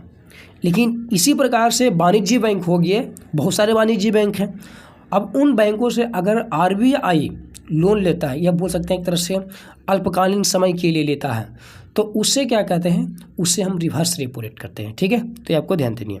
लेकिन यहाँ बात की जा रही है कि जब रिवर्स रेपो रेट में वृद्धि होगी तो हम कह सकते हैं कि तरलता में क्या हो जाएगी, कमी आ जाएगी, इनकी कह सकते हैं एक तरह से घटती है। जब रिवर्स रेपो रेट में वृद्धि होगी तो तरलता में घटती है, ये आपको याद रखना इंपॉर्टेंट बन जाती है। आगे की बात करते हैं तो कहा जाता है, ध्यान दीजिएगा, कहता है कि रिवर्स रेपो दर वह दर है जो भारतीय जो है रिजर्व बैंक अपने ग्राहकों को उनसे लिए गए अल्पकालीन ऋणों पर प्रदान करता है। तो हम ऑलरेडी बता चुके हैं। रिवर्स रेपो दर का प्रयोग जो RBI द्वारा वाणिज्य बैंकों को अल्पकालीन ऋण लेकर जो अर्थव्यवस्था में तरलता को निकालने या कम करने के लिए किया जाता है। रिवर्स रेपो दर में वृद्धि का प्रभाव, तो वाणिज्य बैंकों के पास पूंजी की कमी हो जाएगी। अगर रिवर्स रेपो दर में वृद्धि हुई है तो वाणिज्य बैंकों के पास क्या हो जाएगी, पूंजी की कमी हो जाएगी, बाजार में तरलता में कमी होगी, परिणाम स्वरूप ब्याज दरों में जो क्या हो जाएगी, वृद्धि हो जाएगी। तरलता में कमी आएगी, ब्याज दर में क्या हो जाएगा, वृद्धि हो जाएगा। अर्थव्यवस्था में तरलता में भी कमी आ जाएगी। उपभोग व्यय एवं निवेश व्यय में जो है गिरावट अर्थात समग्र मांग में कमी हो जाएगी। मुद्रास्फीति नियंत्रण वस्तुएं एवं सेवाओं की कीमतों में क्या आ जाएगी, कमी आ जाएगी, ठीक है। अगला है गागर में सागर भरना, मुहावरे का अर्थ क्या है। तो हम कह सकते हैं कि उसे क्या कर सकते हैं, उत्साहित होना। उत्साहित होना नहीं यहाँ पर आ जाएगा। एक तरह से हम क्या कर सकते हैं उसको, गागर में सागर भरना, अधिक नहीं, या आप कहते हैं थोड़े शब्दों से अधिक करना, हाँ ये सही हो जाएगा, ठीक है। इनकी इसका सही ऑप्शन क्या हो जाएगा, ए हो जाएगा, ठीक है। ये छोटे छोटे हिंदी का प्रश्न है तो इतना देखेंगे नहीं हमें। आगे बढ़ जाएंगे, कहते हैं हथेली पर सरसों उगाना, असंभव कार्य करना, छाती दूरी होना, उत्साहित होना, अकल के घोड़े दौड़ना, सिर्फ बोल सकते हैं कल्पना करना, ये सभी आपको ध्यान देनी है, ठीक है। चलिए अगला है 33 नंबर प्रश्न। धुआंधार जलप्रपात जो है ना, ये संबंध निम्नलिखित में से किस नदी से। तो धुआंधार जलप्रपात की बात कर रहा है तो ये क्या हो जाएगा, नर्मदा नदी हो जाएगा, मध्य प्रदेश में। तो इसका सही जो क्या ऑप्शन डी हो जाएगा। कहा जाता है, ध्यान से देखिएगा, धुआंधार जलप्रपात जो है उसका संबंध नर्मदा नदी से है। जलप्रपात जब नदी पर जो है बोल सकते हैं जल किसी स्थान पर खड़े ढाल क्लिप के ऊपरी भाग में से जो है अत्यधिक तीव्र गति से नीचे की ओर गिरता है तो उसे क्या कहते हैं, जलप्रपात कहते हैं, ठीक है। एंड ये बात करते हैं आगे को लेकर, तो भारत के अधिकांश जलप्रपात जो है पठारी प्रदेशों में पाए जाते हैं क्योंकि यहाँ की भू आकृति अत्यधिक ऊंची नीची तथा शैली कठोर है। धुआंधार जलप्रपात नर्मदा नदी पर स्थित है, मध्य प्रदेश राज्य में जबलपुर जिले में है। दुग्धधार और कपिलधार जलप्रपात भी नर्मदा नदी पर ही है, तो ये भी आपको याद रखनी है। अगला है 34 नंबर प्रश्न और मैथ का प्रश्न। कहा जाता है कि एक दुकानदार को जो अपने माल पर क्रय मूल्य से कितना अधिक प्रतिशत अंकित करना चाहिए कि अधिक मूल्य पर जो है 20% की छूट देने पर भी उसे 20% का लाभ हो। 20% की छूट देने पर भी 20% का लाभ हो, ठीक है, इसमें कोई दिक्कत नहीं होनी चाहिए। तो हम कह सकते हैं 20% का छूट दिया है फिर भी उसे 20% का लाभ हो, तो इसमें कोई दिक्कत होगा नहीं होगा। अब इसको कैसे निकाल सकते हैं, 2-3 तरीका इसका है निकालने का, आप किसी भी तरीके से निकाल सकते हैं।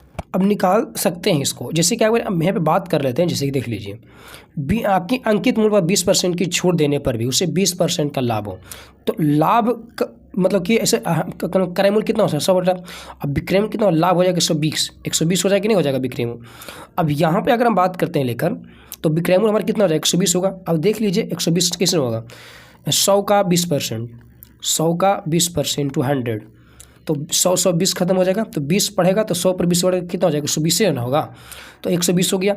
अब कहता है कि अंकित मूल्य पर 20% की छूट देने पर, अंकित मूल्य पर, तो ये हमारा कितना हो जाएगा क्रय मूल्य 120 का 100% निकालते हैं और इसके बाद 20% छूट देने पर तो 80 नीचे लिखेंगे, तो निकाल लीजिए 0 से 0 खत्म हो जाएगा, अंडी कितना हो जाएगा 1200, काट लीजिए इसको, 2 चौ 8 काट लीजिए, 3 चौ 12 काट लीजिए, ठीक है। 2 पच्चे 10, 5 या 15, यानी कितना आ जाएगा 150 आ जाएगा। तो 100 पर ही 150 है ना, सॉरी 150 हो जाएगा, 1500 नहीं, 100 पर ही 150 ना, तो कितना हो जा रहा है 50 से ना बढ़ रहा है, तो 50 बढ़ा करना मतलब 50%। यहाँ पे देख लीजिए 100 पर 50% कहाँ पे ऑप्शन है, ऑप्शन ए में है, सी में है, ठीक है। ये निकाल लीजिएगा, नॉर्मल सी बात है, ठीक है। आगे बात करते हैं 35 नंबर प्रश्न को लेकर। कहता है गुरु दक्षिणा जो है शब्द में कौन सा समास है, गुरु दक्षिणा में, तो ये क्या से है, तत्पुरुष समास है, तो इसका सही ऑप्शन कर जाएगा बी हो जाएगा। समास जब 2 या 2 से अधिक शब्दों से मिलकर बना नए शब्द को समास कहते हैं, ठीक है। समास के भेद क्या है, समास के 6 भेद होते हैं, अव्ययीभाव समास, तत्पुरुष समास, बहुब्रीहि समास, द्विगु समास, द्वंद्व समास, क्रमधारय समास। तत्पुरुष समास, तत्पुरुष समास में जो दूसरा पद प्रधान होता है, अनिष्ट समास का जो है विग्रह करने पर उसका प्रकार कारक प्रकट होता है, जैसे गुरु दक्षिणा हो गया, शब्द का समास विग्रह करने पर प्राप्त होता है। गुरु के लिए दक्षिणा विग्रह के कारक जो है चिन्ह के लिए प्रकट होता है, अतः यह क्या है, तत्पुरुष समास है, ठीक है। आगे की बात करते हैं 36 नंबर प्रश्न। सिनेमेटोग्राफ संशोधन विधेयक 2023 का मुख्य उद्देश्य, इसका मुख्य उद्देश्य क्या है, तो पायरेटेड फिल्म कंटेंट को रोकना, आयु अनुसार जो है रेटिंग सुनिश्चित करना है, ठीक है। इसका सही जवाब सी हो जाएगा। इस विधेयक की घोषणा जो है सूचना और प्रसारण मंत्री अनुराग ठाकुर ने की थी। अगला है 37 नंबर प्रश्न। 37 नंबर प्रश्न को ध्यान से देखिए, कहा जाता है कि निम्न से जो है किसका उपयोग कांच पर लिखने के लिए किया जाता है, कांच पर लिखने के लिए, तो कांच पर लिखने के लिए क्या जाता है, हाइड्रोजन फ्लोराइड का कि क्लोराइड आयोडाइड का, तो हाइड्रोजन फ्लोराइड का किया जाता है, तो इसका सही ऑप्शन क्या हो जाएगा, सी हो जाएगा, इनकी HF जिसको बोल सकते हैं।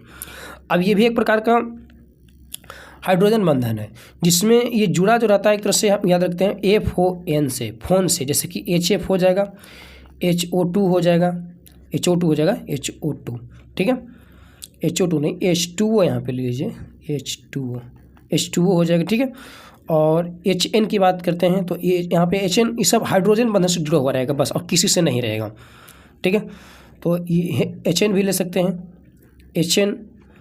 HNO3 वो भी आ जाएगा यहाँ पर। तो ये जो जुड़ा है रहता है तो सिर्फ कितना FON से जुड़ा रहता है हाइड्रोजन बंधन, ठीक है, तो आपको याद रखनी है।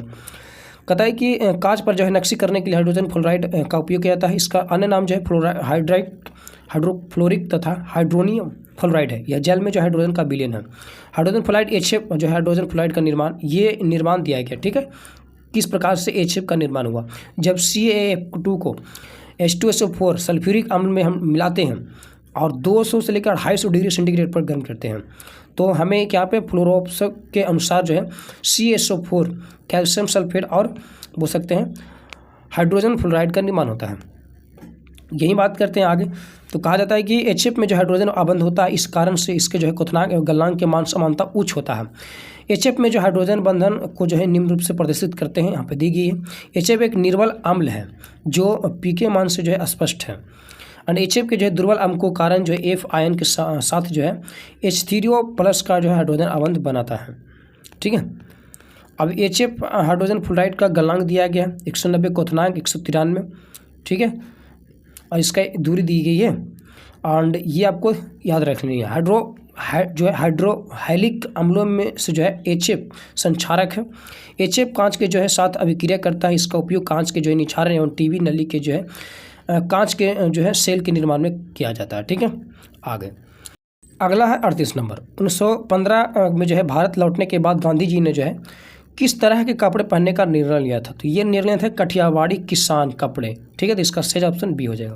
अच्छा, लौटे कब थे, 9 जनवरी 1915 ईस्वी को। कहाँ से, दक्षिण अफ्रीका से, इसीलिए 9 जनवरी को क्या मनाते हैं, प्रवासी भारतीय दिवस मनाते हैं, ठीक है, तो आपको याद रखनी है। यहाँ पे दी भी गई है कि 1915 में जो भारत लौटने के बाद जो गांधी जी ने कठियावाड़ी किसान की तरह कपड़े पहनने का निर्णय लिया था। 1921 ईस्वी में जाकर उन्होंने जो है वह छोटी सी धोती धारण की जिसे वे आजीवन पहनते थे, ठीक है।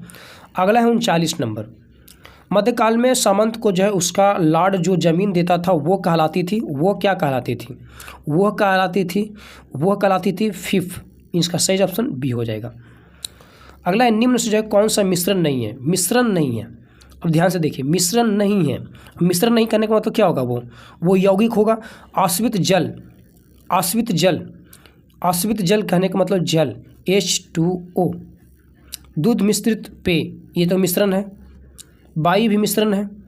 आयोडीकृत नमक भी क्या है, मिश्रण नहीं है। लेकिन आश्रित जल क्या है, ये एक तरह से कह सकते हैं कि यौगिक है, तो ये तो होगा नहीं। कहता कि आश्रित जल एक यौगिक होता है। यौगिक वह पदार्थ होता है जो 2 या 2 से अधिक तत्वों के जो नियत अनुपात से रासायनिक तौर पर संयोजन बनता है, जैसे जल, आसुत, मीथेन, चीनी, नमक आदि, ये सभी हो जाएगा। ठीक है, तो ये क्या था, एक प्रकार का यौगिक था, इसीलिए आसुत मिश्रण नहीं था। ठीक है, मिश्रण उस पदार्थ को कहा जाता है जो ये जो है या एक से अधिक शुद्ध तत्वों या यौगिक से मिलकर बनता है। किसी पदार्थ को अन्य प्रकार के तत्वों में जो है भौतिक प्रक्रम द्वारा पृथक नहीं किया जा सकता है। जल में घुले हुए सोडियम क्लोराइड को वाष्पीकरण या आसवन विधि द्वारा जल से पृथक किया जा सकता है। किस प्रकार से, ध्यान से यहाँ पे देख लीजिए। ठीक है, कहा जाता है कि यहीं पे जो है भौतिक विधि के द्वारा जो इसके रासायनिक अवयवों में पृथक नहीं किया जा सकता है। इसी कारण चीनी जो है एक पदार्थ है क्योंकि यह एक ही प्रकार के शुद्ध अवयव रखता है। आगे किसी भी स्रोत से जो है प्राप्त होने वाले किसी एक जो है पदार्थ के अभिलाषणिक एक गुण एक समान होंगे। 41 नंबर प्रश्न है, एक देश में एक विशेष वर्ष के दौरान उत्पादित सभी अंतिम वस्तुओं व सेवाओं के कुल मूल्य को कहा जाता है। कुल मूल्य को क्या कहा जाता है, सकल बोल सकते हैं एक तरह से, यहाँ पे दी हुई गई है सकल घरेलू उत्पाद, यानी इसी को बोलते हैं जीडीपी, ग्रॉस डोमेस्टिक प्रोडक्ट। ठीक है, तो ये आपको याद रखना है, इसमें कोई दिक्कत नहीं। अगला है 42 नंबर प्रश्न, प्रथम विश्व युद्ध का जो है तत्कालीन कारण क्या था। प्रथम विश्व युद्ध का तत्कालीन कारण था वो था ऑस्ट्रियन राजकुमार फर्डिनेंड की हत्या, तो इसका सही ऑप्शन क्या हो जाएगा, डी हो जाएगा। अच्छा, ये शुरू कब हुआ था, तो तत्कालीन कारण था 28 जून जो है 28 जून बोल सकते हैं 1914 ईस्वी को ऑस्ट्रियन राजकुमार फर्डिनेंड की हत्या ही थी। ठीक है, इसका तत्कालीन कारण था प्रथम विश्व युद्ध का। और एक तरह से हम कह सकते हैं कि इस घटना को जो है सेराजोवा हत्याकांड के नाम से भी जाना जाता है। इसी घटना को जो है ऑस्ट्रिया ने सर्बिया का षड्यंत्र मानते हुए उसके खिलाफ युद्ध की घोषणा कर दी थी।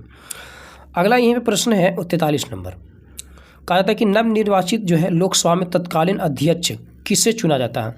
नवनिर्वाचित लोकसभा में तत्कालीन अध्यक्ष, तो तत्कालीन अध्यक्ष हम किसे चुनेंगे, लोकसभा के वरिष्ठतम सदस्य को। ठीक है, तो इसका सही ऑप्शन क्या हो जाएगा, ए हो जाएगा। ठीक है, कोई दिक्कत नहीं। यही बात करते हैं प्रो जो है टेम स्पीकर की नियुक्ति राष्ट्रपति के द्वारा ही की जाती है। अगला 44 नंबर प्रश्न, कौन सा देश G20 का सदस्य नहीं है। G20 का सदस्य नहीं है, तो यहाँ पे कौन सदस्य नहीं होगा, भारत तो है बट बांग्लादेश नहीं है, तो इसका सही ऑप्शन क्या हो जाएगा, बी हो जाएगा। G20 का गठन कब हुआ था, 1999 में हुआ था।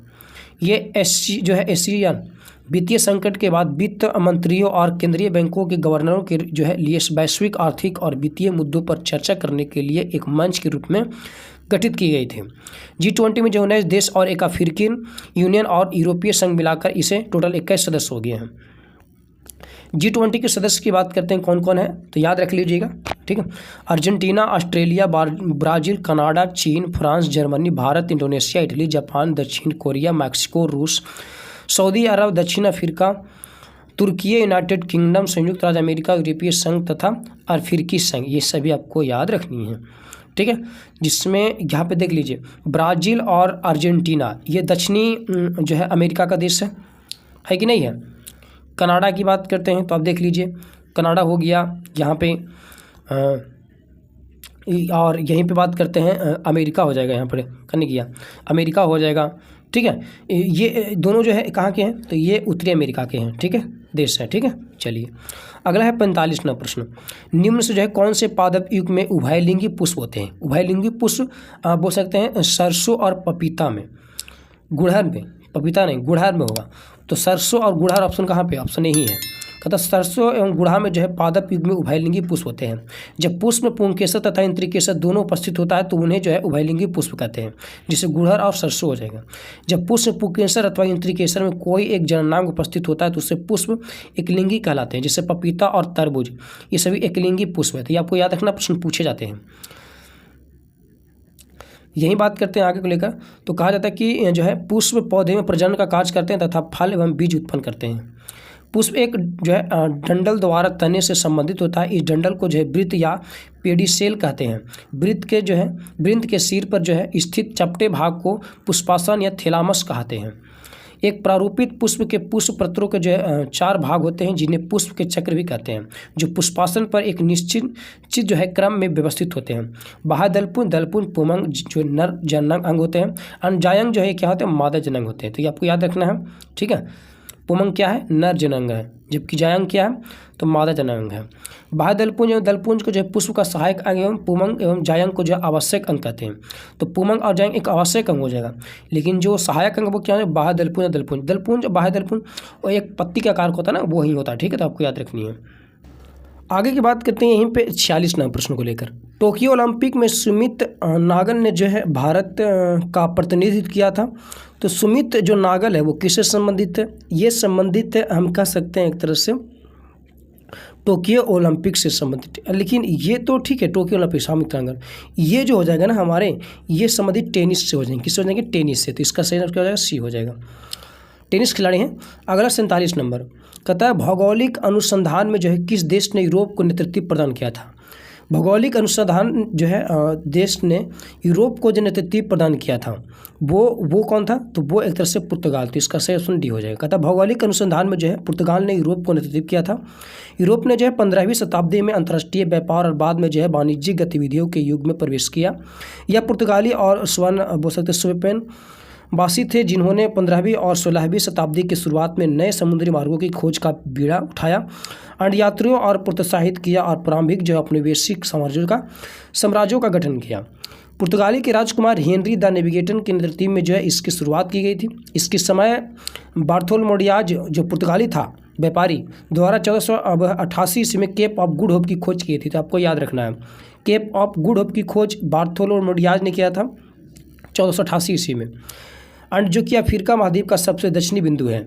इसके उपरांत कोलंबस स्पेन जो है, स्पेन के था कोलंबस, इन्होंने 1492 ईस्वी में जो अमेरिका की खोज की थी, तथा वास्को डी गामा जो पुर्तगाल का था वो 1498 ईस्वी में भारत की समुद्री मार्ग की खोज की थी।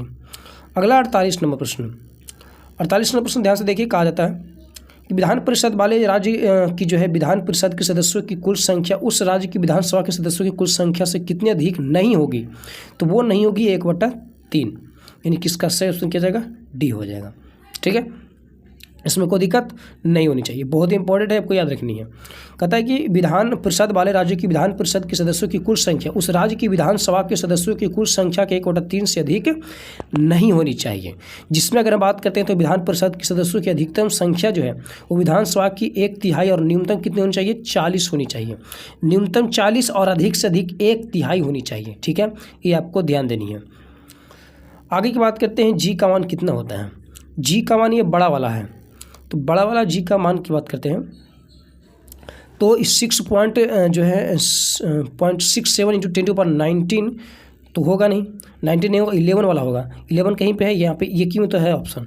6.67 × 10⁻11 न्यूटन मीटर स्क्वायर केजी जो है इन्वर्स हो जाएगा। ये बोल सकते, या इसी बोल सकते हैं न्यूटन मीटर स्क्वायर प्रति केजी हो सकता है स्क्वायर। ठीक है, तो ये भी आप याद रखिए, ऑप्शन क्या हो जाएगा, डी हो जाएगा।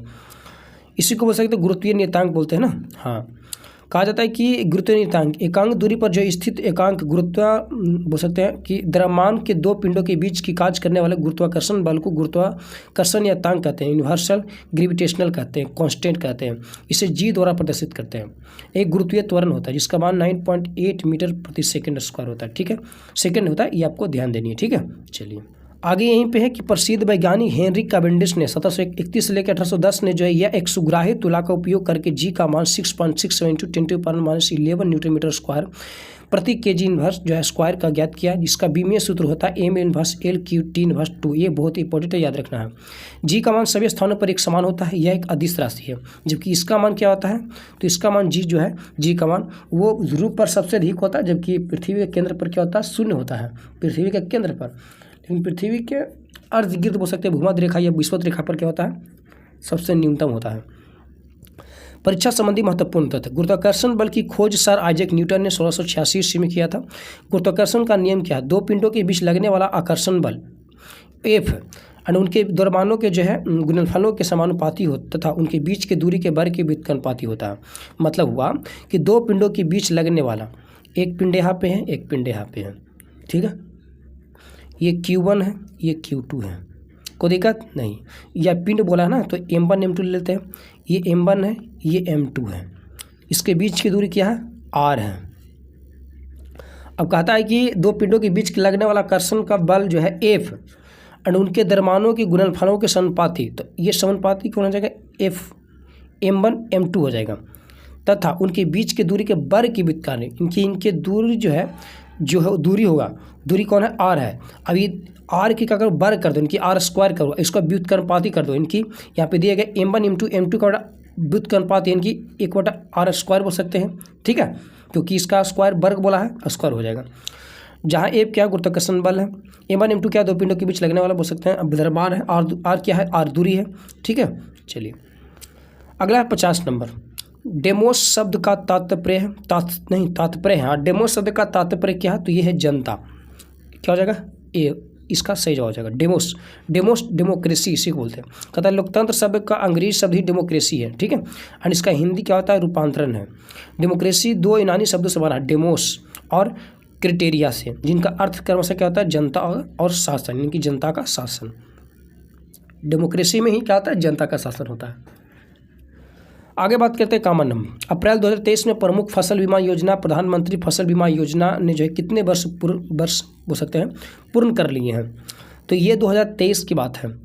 उस समय की अगर हम बात करते हैं तो टोटल इसने जो पूरा जो कार्य किया है, ठीक है, उस हिसाब से अगर बात करते हैं तो इसकी शुरू किया गया था 13 जनवरी बोल सकते हैं एक तरह से 2016 को, तो कितना हो गया 13 जनवरी 2016 को, अभी प्रेजेंट में 2025 चल रहा, यानी कह सकते हैं 9 साल पूरा हो गया, ठीक है। तो ये आप याद रखिएगा, 9 साल पूरा हो गया, ठीक है, इसको छोड़ दीजिए, आप ना याद रखिए। आगे की बात करते हैं, बक्सर टाइगर रिजर्व राज्य स्थित है, तो बक्सर जो है कहाँ पड़ी है, पश्चिम बंगाल में, तो इसका सही क्या ऑप्शन डी हो जाएगा। आगे है 53 नंबर, संविधान का अनुच्छेद 25 संबंधित है, 25 धर्म की स्वतंत्रता से संबंधित है, तो इसका सही ऑप्शन क्या हो जाएगा, बी हो जाएगा, 25 से 28 तक संबंधित है। कहता है कि संविधान के भाग 3 में अनुच्छेद 12 से 35 तक मूल अधिकारों का विवरण है। मूल अधिकार अमेरिकी संविधान से लिया गया है, ये भी आपको याद रखना है। संविधान के भाग 3 को जो भारत का मैग्ना कार्टा की भी संज्ञा दी गई है। 54 नंबर प्रश्न है कि नामीब मरुस्थल स्थित है, नामीब कहाँ पड़ी है, या अफ्रीका में स्थित है, तो इसका सही ऑप्शन क्या हो जाएगा, ए हो जाएगा। अगला यहीं पे है 55 नंबर, पुस्तक हिंद स्वराज निम्नलिखित में से किसके द्वारा लिखी थी, हिंद स्वराज महात्मा गांधी द्वारा लिखा गया था, तो इसका सही ऑप्शन क्या हो जाएगा, ए हो जाएगा। हिंद स्वराज कब लिखा गया था, 1909 ईस्वी में लिखा गया था, 1909 में, ठीक है, याद रखिएगा। यही बात करते हैं आगे लेकर, तो हरिजन संघ की बात करता है, हरिजन संघ की, हरिजन की, तो ये 1932 में लिखा गया था, ये भी इसी के द्वारा लिखा गया था, महात्मा गांधी जी के द्वारा लिखा गया था। माई एक्सपेरिमेंट विद ट्रूथ भी लिखा गया था, 1919 में लिखा गया था, शायद 1925 में लिखा गया था। कहता 1919 में जो महात्मा गांधी ने हिंद स्वराज की रचना की थी, यह मूल रूप से गुजराती भाषा में लिखी गई थी। अगला वर्तमान में जो है केंद्रीय सत्कर्ता आयुक्त कौन है, अभी इसको छोड़ दीजिए प्रेजेंट में, क्योंकि 2023 का है, तो शायद ये आपको याद रखना पड़ेगा, ठीक है। तो ये क्या हो जाएगा, PK श्रीवास्तव हो जाएगा, ठीक है, बट आपको क्या रखना, अपडेट याद रखनी है। यही बात करते हैं केंद्रीय सत्कर्ता आयोग केंद्र सरकार में जो है भ्रष्टाचार रोकने के लिए एक प्रमुख संस्था है। संस्थान समिति की सिफारिश पर जो 1964 ईस्वी में केंद्र सरकार द्वारा पारित एक प्रस्ताव के अंतर्गत जो है इसका गठन किया गया था। अगला 57 नंबर प्रश्न है कि दोनों सदनों की जो है मतलब संसद के दोनों सदनों की संयुक्त बैठक के लिए गणपूर्ति चाहिए, तो गणपूर्ति इसका कितना चाहिए, तो 1/, हम बोल सकते हैं 10 होना चाहिए। इनकी दोनों सदनों की कुल संख्या कितना हो जाएगा, 1/10 होना चाहिए, ऑप्शन क्या हो जाएगा, सी हो जाएगा। यही बात करते हैं, तो ये जो बैठक की जाती है, एक तरह सदनों के जो दोनों सदनों की संयुक्त बैठक जो किया जाता है 108 आर्टिकल के तहत किया जाता है। एंड गणपूर्ति जो होना चाहिए 1/10 होनी चाहिए, ठीक है। कोरम या गणपूर्ति सदस्यों की न्यूनतम संख्या की जिनकी उपस्थिति से जो है सदन का कार्य संपादित होता है, या प्रत्येक सदन में जो है पीठासीन अधिकारी समेत कुल सदस्यों का 10वां हिस्सा होता है। 58 नंबर प्रश्न है, ध्यान से देखिए, कहा जाता है कि भारत में प्रति वर्ष जो आर्थिक सर्वेक्षण कौन प्रदर्शित करता है, आर्थिक सर्वेक्षण, तो आर्थिक सर्वेक्षण कौन करेगा, आर्थिक सर्वेक्षण करेगा, कहने का मतलब वित्त मंत्रालय भारत सरकार करेगा, ऑप्शन क्या हो जाएगा हमारा, ए हो जाएगा। कहता है इसमें जो है आर्थिक व्यवस्था के जो है मुख्य घटकों जैसे महंगाई दर, बुनियादी ढांचे, कृषि और विदेशी मुद्रा भंडार जैसे प्रमुख क्षेत्रों में जो है रुझानों का विस्तृत विवरण दिया गया है। इसके साथ ही जो है आर्थिक सर्वेक्षण में देश के सामने मौजूद आर्थिक चुनौतियों के बारे में बताया जाता है। अगला है कि 59 नंबर प्रश्न, 3600 का 10% प्रति जो है वर्ष दर से 3 वर्ष का चक्रवृद्धि क्या होगा, जबकि ब्याज वार्षिक रूप से गणना किया जाती है, कुछ नहीं है। 3600 का 10% प्रति वर्ष 3 वर्ष का कितना होता है, 33.1 होता है। इन कहने का मतलब हो गया 3600/100 इंटू कुछ पूछा रहा है वार्षिक दर ना, चक्रवृद्धि ब्याज क्या होगा 33.1, कुछ भी नहीं है, तो दशमलव हटाएंगे तो 10 बन जाएगा, 10 नीचे आ जाएगा, 2 जीरो से 2 जीरो तक खत्म हो गया, 1 जीरो न बच रहा है, तो लास्ट में 6 आएगा। ये इसका 6 3 9, जो 9 से कटे मल्टीपल लिख सकते हैं एक बार, 9 से कटे जो,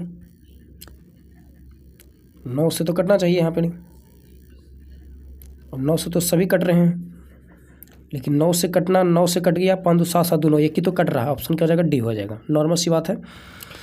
आगे की बात करते हैं, यहीं पे देखिए 60 नंबर प्रश्न।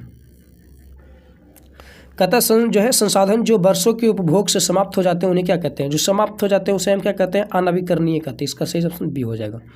संसाधन जो वर्षों के उपभोग से जो है बोल सकते हैं समाप्त हो जाते हैं, अनवीकरणीय कहते हैं। जिन संसाधनों को जो एक बार उपयोग करने के बाद पुनः उपयोग या उन्हें बदला नहीं जा सकता उन्हें अनवीकरणीय संसाधन कहते हैं। अनवीकरणीय जो है ऊर्जा संसाधन पर्यावरण के अनुकूल नहीं होते, जैसे कोयला, तेल, परमाणु ऊर्जा, पेट्रोलियम आदि अनवीकरणीय संसाधन है। ये आपको याद रखना इंपॉर्टेंट बन जाएगा, ठीक है। नवीकरणीय ऊर्जा संसाधन में सौर ऊर्जा, पवन ऊर्जा, ज्वारीय ऊर्जा, भूतापीय ऊर्जा आदि सभी साधन, पता कि प्राकृतिक वाला जितने भी चीज़ है वो नवीकरणीय में आएंगे, जो मतलब एक तरह से समाप्त नहीं हो सकते हैं। आगे की बात करते हैं 61 नंबर प्रश्न को लेकर। जीवों के परिचित अवशेष कहलाते हैं। जीवों के परिचित अवशेष क्या कहलाते हैं? जीवाश्म। क्या कहलाते हैं? जीवाश्म कहलाते हैं। इसका सही जवाब ए हो जाएगा। जीवाश्म सामान्यतः जीव की जो है मृत्यु के बाद उसके शरीर का अपघटन हो जाता है तथा वह समाप्त हो जाता है, परंतु कभी कभी जो है जीव अथवा उसके कुछ भाग ऐसे वातावरण में चले जाते हैं जिसके कारण इनका अपघटन पूरी तरह से नहीं हो पाता है। उदाहरण स्वरूप यदि कोई मृत कीट गर्म मिट्टी में सूख कर जो है कठोर हो जाए तथा उसमें कीट के शरीर की छाप जो है सुरक्षित रह जाए, जीव के इस प्रकार परिचित अवशेष ही जीवाश्म कहलाते हैं।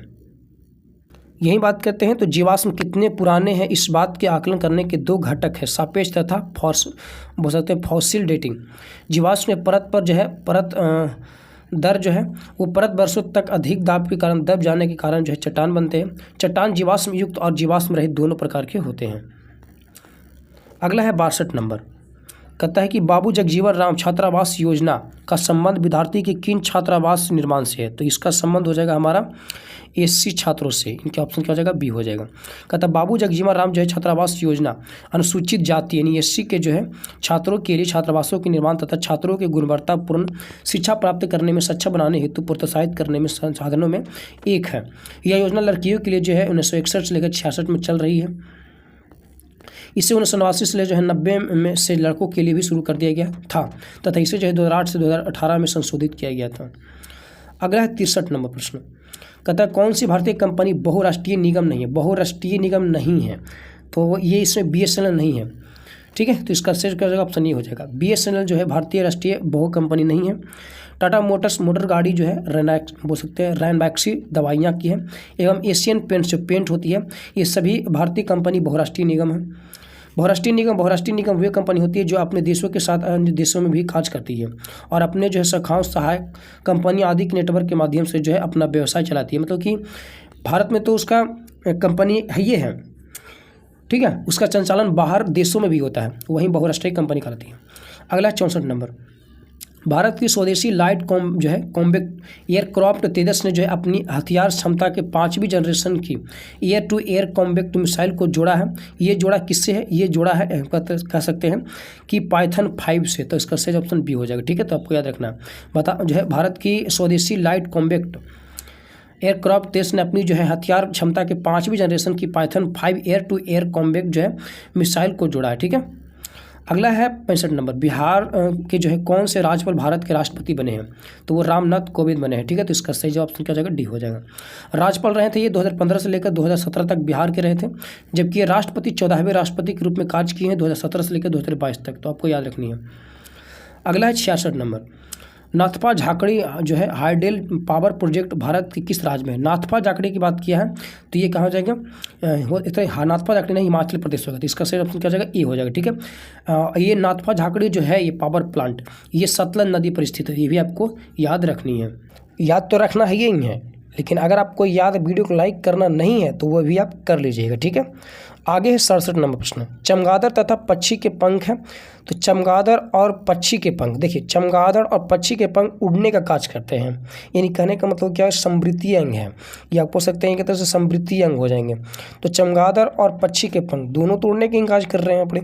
तो कहा जाता है कि समृद्धि को हम क्या बोलते हैं, समरूप बोलते हैं, इनकी एक समान जिसको बोलते हैं। ठीक है, तो कहा जाता है कि चमगादड़ तथा पक्षी के पंख जो समृद्धि अंग है।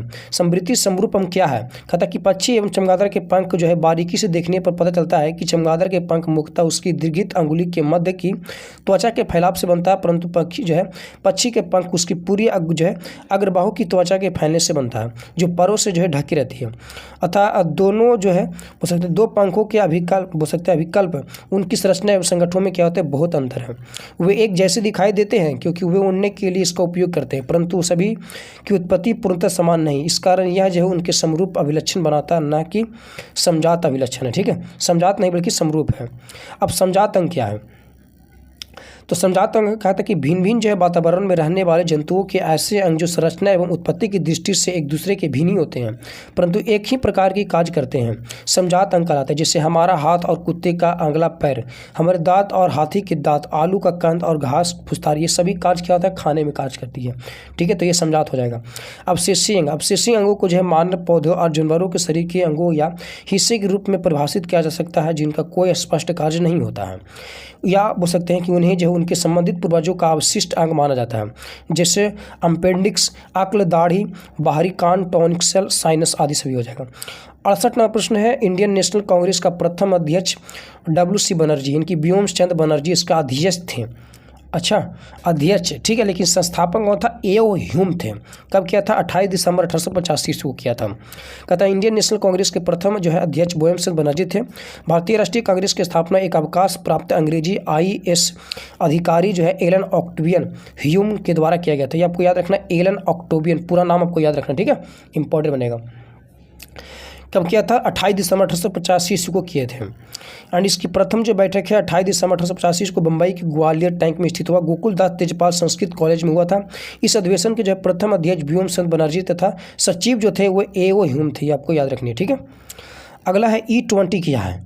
E20 एक प्रकार का जो बोल सकते हैं कि एल्कोहल मिश्रित पेट्रोल है, तो इसका सही ऑप्शन हमारा D हो जाएगा। ठीक है, E20 पेट्रोल के साथ 20% इथेनॉल का मिश्रण बताता है। ठीक है, मतलब कहने के बाद ये जो है ये इथेनॉल 20% इसका मिश्रण है इथेनॉल का। प्रधानमंत्री श्री नरेंद्र मोदी ने जो है 6 फरवरी 2023 को, ये इतना इंपॉर्टेंट नहीं बनेगा, इसको छोड़ ही दीजिए। ठीक है, अगला है 70 नंबर प्रश्न। कहा जाता है कि एक जो है आवश्यक तत्व है जिसका आयोग हम बोल सकते हैं उपयोग जो है प्रोटीन के संश्लेषण में किया जाता है। प्रोटीन के संश्लेषण में यहाँ पे क्या हो जाएगा, हमारा क्या हो जाएगा, नाइट्रोजन हो जाएगा। इनका ऑप्शन क्या हो जाएगा, हमारा ये हो जाएगा। कहता प्रोटीन अधिक अनुभार वाले जो है नाइट्रोजन युक्त कार्बनिक पदार्थ है। ये पौधे एवं जंतुओं की कोशिकाओं में प्रचुर मात्रा में पाई जाती है। नाइट्रोजन क्या है, कहा जाता है कि आवर्त सारणी की वर्ग जो है 15 में पाया जाता है। एंड इस तत्वों का इलेक्ट्रॉनिक विन्यास कितना होता है, 2n² 2np3 होती है। यह अर्धशक जो है क्रस्ट में अल्प मात्रा में मुख्यतः sodium nitrate, Chile saltpetre NO3, potassium nitrate KNO3 के रूप में पाया जाता है। तो ये सब इसका अयस्क भी आपको याद रखनी है। नाइट्रोजन के परमाणुक तथा भौतिक गुण, नाइट्रोजन वर्ग जो है 15 के तत्व है तथा इस वर्ग में जो है नाइट्रोजनी गैसीय अवस्था में किंतु तथा अन्य ठोस जो है अवस्था में पाए जाते हैं।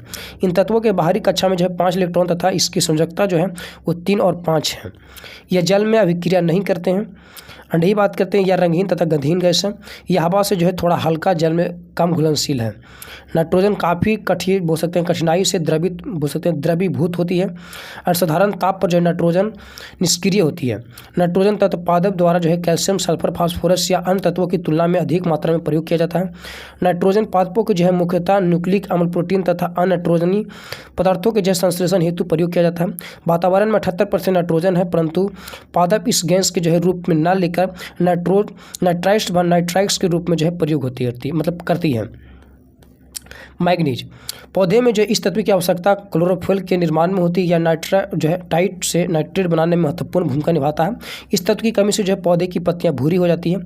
फास्फोरस, यह तत्व न्यूक्लिक अम्ल एवं फास्फोरिक लिपिड जो है में पाया जाता है। कोशिकाओं के निर्माण, बीजों के निर्माण एवं फसलों की परिपक्वता में जो है महत्वपूर्ण भूमिका निभाता है। जिंक, इस तत्व की कमी से जो है पौधे की लंबाई में वृद्धि रुक जाती है एवं पौधे में जो है बौने हो जाते हैं तथा टेंडोल एसिटिक अम्ल के संश्लेषण में ये उपयोगी होता है। अगला है सल्फर। सल्फर क्या है? तो कहता है यह तत्व जो है पौधे के प्रोटीन तथा जीव द्रव्य के निर्माण में मुख्य भूमिका निभाता है। एंड इस तत्व की कमी से जो है पेड़ों व पौधे की पत्तियां पीली हो जाती है। यह दलदली फसलों की जड़ों में जो है गांठों और निर्माण में मदद करता है। पोटेशियम, पौधे की वृद्धि में जो है पोटेशियम तत्व की महत्वपूर्ण भूमिका होती है। इसकी कमी से जो है पत्तियों पर अगमारी हो जाता है, जिससे प्रोटीन संश्लेषण की क्रिया में रुकावट होती है। कैल्शियम, यह डीएन तथा आरएन की प्रोटीन से जो है संयुक्त हो करने क्रोमोसोम के निर्माण में, वसा के संश्लेषण, कार्बोहाइड्रेट एवं इम्यूनो अम्ल के जो है परिवहन में ये सहायक होता है। कौन? कैल्शियम। यही बात करते हैं तो लोहा, यह तत्व जो है पौधे के श्वसन क्रिया महत्वपूर्ण भूमिका निभाता है। यह क्रेब्स चक्र में जो है सहायक होता है और हो सकता है पौधे में लोहे की कमी से जो है क्लोरोसिस रोग होता है। तो ये भी आपको याद रखना। कौन सा दिया? लोहे की कमी से क्लोरोसिस रोग होता है, बहुत इंपॉर्टेंट, याद रखना। क्रेब्स चक्र माइटोकॉन्ड्रिया में होता है, ठीक है, लेकिन ग्लाइकोलाइसिस किस में होता है? तो कोशिका द्रव्य में होता है। ये इंपॉर्टेंट बनेगा, याद रखिएगा। बोरॉन, यह मुक्ता जो है शर्करा के ट्रांसलोकेशन में सहायक होता है। इसकी कमी से जो है पौधे में सूट जो है टिप नष्ट हो जाते हैं। मॉलिब्डेनम, यह जो है नाइट्रोजन के मेटाबॉलिज्म में मुख्य भूमिका निभाता है। इसकी कमी से जो है फूलगोभी एवं पत्ता गोभी में जो है व्यूपटेल रोग हो जाती है। अगला 71 नंबर, अंतर्राष्ट्रीय शांति दिवस। ध्यान से देखिए, अंतर्राष्ट्रीय क्या है? शांति दिवस है। तो शांति दिवस कब मनाते हैं? शांति दिवस हम मनाते हैं 21 सितंबर को। तो इसका इस वजह से सही जो क्या हो जाएगा? ए हो जाएगा। यही बात करते हैं आगे को लेकर। तो कहा जाता है जैसे कि विश्व गाठिया दिवस 12 अक्टूबर को, विश्व शौचालय दिवस 19 नवंबर को, और भारतीय नौसेना दिवस को हो जाएगा 4 दिसंबर को हो जाएगा। 72 नंबर है, बड़े स्क्रीन पर जो है जेम्स बॉन्ड की भूमिका निभाने वाले प्रथम अभिनेत्री कौन थे? तो उस अभिनेत्री का नाम क्या था? तो शॉन कॉनरी थे। कहता है बड़े स्क्रीन पर जो है जेम्स बॉन्ड की भूमिका निभाने वाले प्रथम जो अभिनेता थे वो शॉन कॉनरी थे। शॉन कॉनरी ने जो है बोल सकते हैं 1962 इसने बड़े पर्दे पर पहले जेम्स बॉन्ड की भूमिका निभाई थी। इनाइन जो है फ्लेमिंग द्वारा यह निर्मित ब्रांड श्रृंखला दुनिया भर में सिनेमाई रोमांच के लिए स्वर्ण मानक बनी हुई है। अगला है 73 नंबर, भारतीय संविधान का कौन सा अनुच्छेद जो है सर्वोच्च न्यायालय के बारे में है? सर्वोच्च न्यायालय के बारे में 124, जबकि उच्च न्यायालय के बारे में 214 हो जाएगा। ठीक है, तो आपको याद रखना, कोई दिक्कत नहीं। अच्छा, ये 213 और 123 अध्यादेश जारी करता है। ठीक है, तो ये भी आपको याद रखनी है। ठीक है, जिसे राष्ट्रपति जो है वो और राज्यपाल, तो ये आपको याद रखना है कि राज्यपाल 213 और राष्ट्रपति 123 के तहत अध्यादेश जारी करता है। यही बात करते हैं तो सर्वोच्च न्यायालय से जो है संबंधित प्रावधान संविधान के भाग 5 के अध्याय 4 के अनुच्छेद 124 से लेकर जो 147 तक वर्णित है। इन अनुच्छेदों में जो है सर्वोच्च न्यायालय के गठन, स्वतंत्रता, न्याय क्षेत्र, शक्तियाँ आदि उल्लिखित है। अगला है IPL 2023 की जो है विजेता टीम कौन सी है? 2023 की विजेता टीम कौन जाएगा? चेन्नई सुपर किंग्स था। ठीक है, तो ये आपको याद रखना है। दिल्ली कैपिटल को हरा कर ना, दिल्ली नहीं, गुजरात टाइटंस को हरा कर था 5 विकेट से। आगे है यहाँ पे कहता है कि choose the correct translation of the sentence given below option that below. Gandhi ji ने सत्याग्रह आंदोलन प्रारंभ किया था। ठीक है, तो प्रारंभ किए थे, यानी कि प्रारंभ किए थे, तो पहला तो हट गया यहीं पर ही, स्टार्टेड हो, Gandhi ji started the satyagraha movement. Option यही तो है, मूवमेंट होगा, ऑप्शन हमारा क्या हो जाएगा? बी हो जाएगा। ठीक है, कोई दिक्कत नहीं, इसमें देख लीजिएगा, इतना इंपॉर्टेंट नहीं है। आगे की बात करते हैं 76 नंबर प्रश्न, भारत के राष्ट्रीय पर जो है प्रतिदर्श सर्वेक्षण संगठन क्या उत्तरदायित्व है? भारत के राष्ट्रीय प्रतिदर्श सर्वेक्षण संगठन का उत्तरदायित्व क्या है? तो इसका उत्तरदायित्व क्या हो जाएगा? हम कह सकते हैं कि उत्तरदायित्व की अगर बात करता है डायरेक्ट, ठीक है, तो यहाँ पे दिया है कि विभिन्न क्षेत्रों में जो अखिल भारतीय स्तर पर बड़े पैमानों के सर्वेक्षण करना। ठीक है, ऑप्शन की रिगार्डिंग की अगर हम बात करते हैं तो ऑप्शन हमारा क्या हो जाएगा? बी हो जाएगा। ठीक है, कहता है कि भारत के जो है राष्ट्रीय प्रतिदर्श सर्वेक्षण संगठन ANSSO का जो है उत्तरदायित्व विभिन्न क्षेत्रों में अखिल भारतीय स्तर पर जो है बड़े पैमानों के सर्वेक्षण करना है। एंड ANSSO जो है एक राष्ट्रव्यापी संस्था, इसकी स्थापना 1950 में देश के आंकड़ों संबंधित जो है आवश्यकताओं पूरी करने और राष्ट्रीय आय तथा अन्य जो है संबंधित आंकड़ों का अनुसार बोल सकते हैं अनुमान लगाने के लिए बड़े पैमाने पर जो है सर्वे करने के उद्देश्य से की गई थी। ठीक है, तो ये भी आपको याद रखना है। अगला 77 नंबर प्रश्न, भारत सरकार का प्रथम लॉ ऑफिसर है। लॉ ऑफिसर मतलब समझ रहे हैं? लॉ ऑफिसर कहने का मतलब हो गया यहाँ पर हमारा विधि। ठीक है, विधि ऑफिसर, तो विधि मतलब कानून की, यहाँ पे कानून मंत्री नहीं रहा, विधि यहाँ पे होता है, तो वो विधि नहीं है। यहाँ पे डायरेक्ट हमारा क्या हो जाएगा? अटॉर्नी जनरल की, सॉलिसिटर जनरल, अटॉर्नी जनरल होगा, जिसे महान्यायवादी कहते हैं। ठीक है, तो इसका सही जवाब हो जाएगा। ठीक है, वर्णित आर्टिकल कितना? 136 में है। लेकिन एक होता है महाधिवक्ता, ये होता है केंद्र में, ये होता है क्या होता है केंद्र में होता है कौन, तो केंद्र में होता है बोल सकते हैं अटॉर्नी जनरल। लेकिन महाधिवक्ता जो होते हैं ये होते हैं आर्टिकल 165 में इसका वर्णन दिया गया है, ये राज्य के लिए होते हैं। कहता है संविधान के अनुच्छेद 76 के अनुसार जो मानवाधिक के पद का प्रदान किया गया, मानवाधिक का कोई निश्चित कार्यकाल नहीं होता है, यह राष्ट्रपति के प्रदेश पर धारण करता है, मतलब राष्ट्रपति द्वारा ये नियुक्त किया जाता है। अगला है 78 नंबर, NVS-01 क्या है? NVS-01 एक प्रकार का उपग्रह है, यानी कि बोल सकते हैं सेटेलाइट है। कहता है कि यह उपग्रह इसरो के जो है नेविगेशन सेटेलाइट NVS श्रृंखला के जो है पेलोड की दूसरी पीढ़ी के उपग्रहों से जो है में से पहला है। NVS प्रथम जो है को उपग्रह GSLV F-12 व्हीकल का उपयोग करके जो है 29 मई 2023 को सफलतापूर्वक लॉन्च किया गया था। इतना इंपॉर्टेंट अब नहीं रहा, ठीक है। चलिए, इसमें कोई दिक्कत नहीं होनी चाहिए।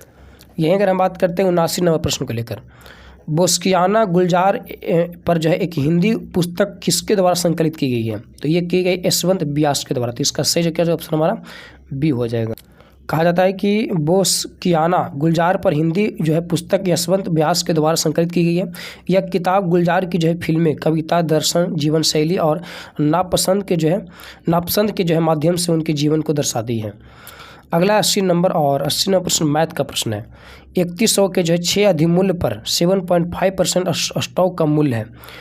तो ध्यान से देखिए, 6 अधिमूल्य पर कितना 3100 का 7.5% स्टॉक का मूल्य कितना होगा? तो इसको आप निकाल सकते हैं कि 6 अधिमूल्य पर 3100 का 7.5 का स्टॉक पूछा है। तो अगर हम बात करते हैं 7 + 12 3 1 4, यानी कि 3 2 5 6 3 9 8 2 10, इसको निकाल लीजिए आप यहाँ से, किसी प्रकार से निकाल सकते हैं इसको। 6 के तो अधिमूल्य पूछा है, हाँ 3100 का स्टॉक मूल्य, तो इसका निकाल लीजिएगा, ठीक है। इतना ही में तो इसका आंसर आ ही जाएगा। कितना आ रहा था इसका आंसर? 3286 हो जाएगा। चलिए आगे की बात करते हैं। तो अगला है 81 नंबर प्रश्न। नौजवान भारत सभा की स्थापना करने वाले भगत सिंह 1926 ईस्वी में किए थे लाहौर में, ठीक है, लाहौर के पंजाब में किए थे, आपको याद रखनी है। इनके अन्य सहयोगी संस्थापक कौन थे? छबील दास, यशपाल, ये भी दोनों आपको नाम याद रखनी है। अगला 82 नंबर, फिलिंदा जो है correct form of verb he succeed because he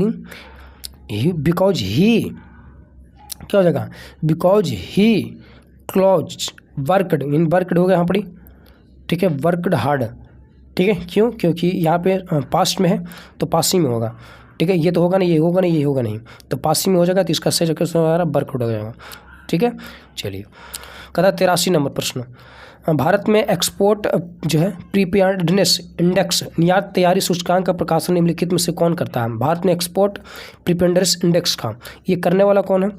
ये करने वाला नीति आयोग है, ठीक है, नेशनल इंस्टीट्यूट ट्रांसफॉर्मिंग इंडिया, ठीक है, आपको याद रखनी है। यही बात करते हैं, तो ये अब इम्पोर्टेंट नहीं रहेगा, तो इसको छोड़ दीजिए क्योंकि करंट अफेयर्स का प्रश्न है, ठीक है। चलिए अगला, तापमान का ये सही मात्रा क्या होता है? केल्विन होता है या सेल्सियस होता है? यहाँ पे बहुत दिक्कत होती है। तापमान का पूछा केल्विन होगा या सेल्सियस होगा, बहुत दिक्कत होती है, ठीक है। तो तापमान का पूछा, इसीलिए क्या हो जाएगा हमारे यहाँ पे केल्विन हो जाएगा, ठीक है। तो आपको याद रखना, इसका सही ऑप्शन ये हो जाएगा। यही बात करते हैं, तो ताप मापने के लिए 2 बिंदु निश्चित होता है, क्वथनांक बिंदु और हिमांक बिंदु। जो है तापमान मापने के लिए विभिन्न पैमाने हैं। सेल्सियस पैमान है, इस पैमान पर जो जल का क्वथनांक को 100 डिग्री सेंटीग्रेड पर और हिमांक को 0 डिग्री सेंटीग्रेड पर। याद रखा है, क्वथनांक जल का बात करता तो 100 डिग्री सेंटीग्रेड, लेकिन हिमांक की बात करता 0 डिग्री सेंटीग्रेड हो जाएगा। केल्विन पैमान पर बात करता है तो इस पर जो है जल का क्वथनांक बिंदु कितना हो जाएगा? तो 373.15 केल्विन हो जाएगा। ये आपको पूरा याद रखना है, ना कि सर खाली 373 याद रखना, नहीं, पॉइंट भी आपको याद रखना 15, ठीक है। और हिमांक की बात करता है 273.15 केल्विन हो जाएगा। अच्छा, फ़ारेनहाइट की बात करता है तो फ़ारेनहाइट में हो जाएगा वो क्वथनांक को कितना हो जाएगा? 212 डिग्री फ़ारेनहाइट होगा, लेकिन हिमांक में कितना हो जाएगा? तो 32 डिग्री फ़ारेनहाइट होगा, ठीक है, याद रखना जल का। और रोमन पैमान की बात करता है तो क्वथनांक में कितना हो जाएगा? 80 डिग्री रोमन होगा, लेकिन हिमांक में कितना हो जाएगा? तो 0 डिग्री रोमन होगा, ठीक है। और ये आपको सूत्र याद रखना है। अब इसको देखिए, यहाँ पे जिसको 0 हटा दीजिए, इसमें ज़रूरत नहीं है, लेकिन यहाँ पे हाँ, ये आप इससे बढ़िया क्या रहेगा? C5 = F-32/9 बराबर K - 273/4, ठीक है, 5 एंड यहाँ पे क्या हो जाएगा हमारा? R/4 हो जाएगा बराबर में। तो यही आपको याद रखना, इस हम उतना इंपॉर्टेंट नहीं, ये भी आप याद रख सकते हैं, कोई दिक्कत नहीं है। अगला 85 नंबर, केबुल लमजाओ राष्ट्रीय उद्यान है, तो ये मणिपुर में हो जाएगा। केबुल लमजाओ ना है, तो ये कहाँ पर हो जाएगा हमारा, मणिपुर में। ये लटकता हुआ एक तरह से बोल सकते हैं कि तैरता हुआ पार्क है, ठीक है। कहता है ये विश्व का एकमात्र तैरता हुआ राष्ट्रीय उद्यान है। इस पर जो है तैरते हुए दीपू पाए जाते हैं, जिन्हें स्थानीय भाषा में फूमदी कहते हैं। फूमदी फूमदी फूमदी। अगला 86 नंबर प्रश्न, प्रेरित विद्युत धारा की दिशा दी जाती है। प्रेरित विद्युत धारा की दिशा दी जाती है तो फ्लेमिंग के दाएं हस्त के नियम के अनुसार। ऑप्शन क्या जाएगा हमारा, फ्लेमिंग के दक्षिणा हस्त के नियम के अनुसार। दक्षिणा यहाँ पे दिया है तो ये तो होना चाहिए, यही हो जाएगा हमारा। क्या जाएगा ऑप्शन हमारा यही हो जाएगा, ठीक है, याद रखिएगा। यही बात करते हैं तो प्रेरित विद्युत धारा की दिशा जो है फ्लेमिंग के दाएं हस्त नियम के अनुसार प्रतिपादित की जाती है। फ्लेमिंग के जो है दाएं हाथ के 2 नियम दिए गए थे। बात करते हैं फ्लेमिंग के जो है हाथ का नियम जो दिया गया था, कितने 2 नियम दिया गया था। एक दाएं हाथ का नियम देख लेते हैं। तो दाएं हाथ के नियम क्या था कि यह दाहिने हाथ के जो है अंगूठा, दर्जनी और मध्यमा परस्पर समकोणिक इस प्रकार रखे कि गए कि तर्जनी चुंबकीय क्षेत्र की दिशा और संकेत करती है और अंगूठा जो है चालक की गति की दिशा को जो है तथा मध्यमा प्रेरित धारा की दिशा को संकेत करती है। विद्युत जो है जनित्र की इसी प्रकार आधारित है। आप देख सकते हैं यहाँ पर, जैसे ये अंगूठा जो है चालक की गति को कर रही है, चुंबकीय क्षेत्र जो है ये क्या कर रहा है, ये वाली अंगुली, ठीक है, और जो बीच वाला अंगुली है चालक में जो है प्रेरित विद्युत धारा की दिशा को ये इंगित कर रही है, ठीक है। तो आपको याद रखना है आगे। अब यही बात करते हैं इसके बामा हस्त का नियम। तो यदि बाएं हाथ की जो है दर्जनी, मध्यमा तथा अंगूठा को जो है परस्पर समकोणिक इस प्रकार रखे कि गए हों कि दर्जनी चुंबकीय क्षेत्र की दिशा और मध्यमा जो है चालक में प्रवाहित विद्युत धारा की दिशा तथा बोल सकते हैं संकेत करती है, और अंगूठा जो है चालक की गति की दिशा अथवा चालक पर आरोपित बल की दिशा की ओर ये संकेत करेगा। जिसमें आप देख सकते हैं अंगूठा है जो बल की दिशा की ओर इंगित कर रहा है। विद्युत धारा देख लीजिए यहाँ पर, विद्युत धारा जो है ये बोल सकते हैं बीच वाला जो है मध्यमा एक तरह से, और ये हमारा चुंबकीय क्षेत्र हो जाएगा। या आप ये अंगुली दे सकते हैं, ठीक है। आगे की बात करते हैं तो कहता प्रत्यावर्ती धारा क्या है। कहता वैसी धारा जिसका परिणाम एवं दिशा समय के साथ बदलती है प्रत्यावर्ती धारा कहते हैं, इनकी अल्टरनेटिव करंट कहते हैं, ठीक है। अंड प्रत्यावर्ती धारा जो है पूरे चक्र में औसत का मान क्या होता है, 0 होता है। दिष्ट धारा डायरेक्ट करंट, वैसी धारा जो सिर्फ एक ही दिशा में प्रवाहित होती है, दिष्ट धारा कहलाती है। प्रत्यावर्ती धारा और दिष्ट धारा में अंतर देख लेते हैं थोड़ा सा, जिसमें दिष्ट धारा और प्रत्यावर्ती धारा की बात करते हैं। दिष्ट धारा, इस धारा का परिमाण एवं दिशा क्या होता है, समय के साथ नियत रहता है, जबकि प्रत्यावर्ती धारा में जो है इस धारा का परिमाण दिशा समय के साथ कहते हैं बदलती रहती है। इससे जो है एक स्थान से दूसरे स्थान तक ले जाने बहुत कठिन हो सकते हैं, अधिक ऊर्जा का व्यय होता है, किसका, दिष्ट धारा का। जबकि प्रत्यावर्ती धारा जो है इसे एक स्थान से दूसरे स्थान तक ले जाने में कम ऊर्जा का व्यय होता है। दिष्ट धारा में जो है ट्रांसफार्मर की सहायता से उस जो है इसे धारा को घटाया बढ़ाया नहीं जा सकता है, जबकि प्रत्यावर्ती धारा में जो है ट्रांसफार्मर की सहायता से इसे धारा को बोल सकते हैं घटाया बढ़ाया जा सकता है। अंड ही बात करते हैं जो है प्रत्यावर्ती धारा में, तो इससे जो है बैटरी को चार्ज किया जा सकता है दिष्ट धारा में, और प्रत्यावर्ती धारा की बात करते हैं तो इसे जो है बैटरी को द्वारा चार्ज नहीं किया जा सकता है। और यही बात करते हैं तो प्रत्यावर्ती धारा को हम बोल सकते हैं कि संजोग के नहीं रख सकते हैं, जबकि दिष्ट धारा को हम क्या कर सकते हैं, संजोग के रख सकते हैं। बोलते हैं ना कि बैटरी क्या में बहान के रखते हैं एक तरह से, चाहे एक बार चार्ज करते हैं तो 2 दिन 3 दिन 4 दिन 5 दिन तक ला इसको यूज करते रहते हैं, तो वो हमारा प्रत्यावर्ती धारा बल्कि दिष्ट धारा हो जाएगा, ठीक है। अगला 87 नंबर, भारत में मनरेगा कब लागू हुआ था। मनरेगा ये लागू हुआ था 2000 यहाँ पे ऑप्शन की रिगार्डिंग 6 में, यानी कि मनरेगा की बात करते हैं 2 फरवरी 2006 को लागू किया गया था, ठीक है। ये मनरेगा नहीं नरेगा होना चाहिए यहाँ पर, मेरे हिसाब से गलती पूछा गया है, क्योंकि मनरेगा का मतलब हो गया एम, इसको जोड़ दिया गया है, इसलिए नरेगा ही होगा, ठीक है। एंड इसको नरेगा पहले नाम था, मनरेगा कर दिया था इसको 2 अक्टूबर 2009 ईस्वी, मतलब एम गांधी जोड़ दिया था, ठीक है। तो आपको याद रखिएगा महात्मा गांधी। अगला चूज द करेक्ट ऑप्शन जो है every calls him a peacemaker change to into passive voice. तो पैसिव वॉइस इसको निकालना है ना, passive change to passive voice, active में दिया पैसिव वॉइस निकालना है। तो देख लीजिए यहाँ पर ये हमारा क्या हो जाएगा, भर हो जाएगा, भर के बाद हमारा ये आ जाएगा तो ए पेस मेकर हो जाएगा, और हिम दिया है कॉल्स दिया है तो ये हमारा क्या हो जाएगा, पास्ट में चला जाएगा। अब देख लीजिए ये पेस कहाँ दिया गया, उस हिसाब से हमारा क्या हो जाएगा, हीज कॉल्ड हो जाएगा, और यहाँ पे क्या होगा, स्पेस मेकर हो जाएगा, ऑप्शन क्या जाएगा हमारा सी हो जाएगा, ठीक है। चलिए सेम टू सेम दिया गया, इसमें कोई इंपॉर्टेंट नहीं इतना चीज़ है। अगला है 89 नंबर प्रश्न, कहता है आँख और जो है उसके रोगों से संबंधित चिकित्सा शास्त्र की शाखा को क्या कहा जाता है? आँख और उससे रोगों से संबंधित आँख ऑन्कोलॉजी, लेकिन यहाँ पे क्या हो जाएगा हमारा ऑप्थेमोलॉजी हो जाएगा, इसको सही क्या हो जाएगा डी हो जाएगा। कहता है आँख और उसको रोगों से संबंधित जो है चिकित्सा शास्त्र की शाखा को ऑप्थेमोलॉजी कहा जाता है। ऑन्कोलॉजी क्या है? तो चिकित्सा की एक शाखा जो कैंसर के अध्ययन, उपचार, निदान और रोकथाम से संबंधित है। तो कैंसर की बात करते हैं तो ऑन्कोलॉजी हो जाएगा। ओडोंटोलॉजी तो पता ही होगा, दांतों का अध्ययन हो जाएगा, ठीक है, तो इसमें कोई कहने वाली बात नहीं है। ऑप्थेमोलॉजी हमने देख लिया यहाँ पर चिकित्सा विज्ञान की वो शाखा जो आँख को जो है संरचना, कार्य प्रणाली, उसकी बीमारी और चिकित्सा से संबंधित होती है। नेफ्रोलॉजी गुर्दे का अध्ययन होता है, ठीक है। यही बात करते हैं ओटोरिनोलॉजी, ये हो जाए हमारा क्या कान, नाक और गले के रोग का अध्ययन, ठीक है, तो याद रखिएगा। यही बात करते हैं आगे की को लेकर, तो कहा जाता है कि मॉर्फोलॉजी पादपों का आकारणीय संरचना, स्पर्मोलॉजी बीजों का अध्ययन हो जाएगा, सार्कोलॉजी पेशियों का अध्ययन हो जाएगा, और यही बात करते हैं फिजियोलॉजी, तो फिजियोलॉजी जो शरीर के विभिन्न भागों के कार्य एवं कार्य विधियों का अध्ययन हो जाएगा। ऑफियोलॉजी सांपों का अध्ययन हो जाएगा, याद रखना मोस्ट इंपोर्टेंट भी है। टेटोलॉजी उपजित लक्षणों का अध्ययन हो जाएगा। एनाटॉमी शरीर एवं विधि जो है विविध अंगों की विच्छेदन द्वारा प्रदर्शित सफल संरचना हो जाएगा। और एंथ्रोपोलॉजी जो है मानव जाति के सांस्कृतिक विकास का अध्ययन हो जाएगा। अगला है 90 नंबर प्रश्न, कहता है कि निम्नलिखित में से कौन सी विशेषता जो है खनिज पदार्थों में नहीं पाई जाती है? खनिज पदार्थों में नहीं पाई जाती है, तो नहीं पाई जाती है कहने का मतलब कि ये खत्म नहीं हो सकता। ऑप्शन का जगह हमारा सी हो जाएगा, ठीक है, यही इसको नहीं पाया जाता। खनिज पदार्थ कभी खत्म नहीं हो सकता है। कहता है खनिज क्षयशील संसाधन है जिसका नवीकरणीय नहीं किया जा सकता है। भारत में अधिकांश खनिज क्षेत्र जो है प्रदीपीय भारत में पाए जाते हैं। अगला है 91 नंबर, कोरापुट खान भारत के किस राज्य में स्थित है? कोरापुट भारत के जो है उड़ीसा राज्य में स्थित है, तो इसका सही ऑप्शन क्या जाएगा, ये हो जाएगा। कहता है ये उड़ीसा में जो स्थित है बोल सकते हैं पंचपतमाली पहाड़ियों पर बॉक्साइड के उत्पादन के लिए प्रसिद्ध है। उड़ीसा के अन्य खनिज क्षेत्र क्योंझर, सुंदरगढ़, कालाहांडी, ये सभी आपको याद रखना इंपॉर्टेंट बनेगा, ठीक है। आगे 92 नंबर, औरंगजेब की मृत्यु 1707 में हुई थी, तो इसका सही ऑप्शन ये हो जाएगा। 3 मार्च 1707 ईस्वी को जो है प्रातः काल की नवाब समाप्त करने के जो है बोल सकते हैं समाप्त करने के बाद अहमदनगर में औरंगजेब की मृत्यु हो गई। इसके सब को जो है दौलताबाद स्थित खुलदाबाद नामक स्थान पर ले जाया गया, जहां जो है पर प्रसिद्ध सूफी शेख बुहानुद्दीन के मकबरे के जो है चार दीवारी के अंदर उसे दफनाया गया है। औरंगजेब का जन्म जो है 1618 ईस्वी में हुआ था। उज्जैन के निकट दोहद नामक स्थान पर मुमताज महल के गर्भ से हुआ था। 93 नंबर, सरकार फसलों के समर्थन में जो है कौन से मूल्य की घोषणा करती है? तो न्यूनतम समर्थन मूल्य यानी कि MSP करती है, ठीक है, बोल सकते हैं मिनिमम सपोर्टिंग प्राइस, ठीक है। तो कहा जाता है कि सरकार जो फसलों के समर्थन में न्यूनतम समर्थन मूल्य की घोषणा करती है। न्यूनतम समर्थन मूल्य मिनिमम सपोर्टिंग प्राइस को कृषि लागत और मूल्य आयोग CSCP की जो है सिफारिशों के आधार पर वर्ष में 2 बार तय किया जा सकता है।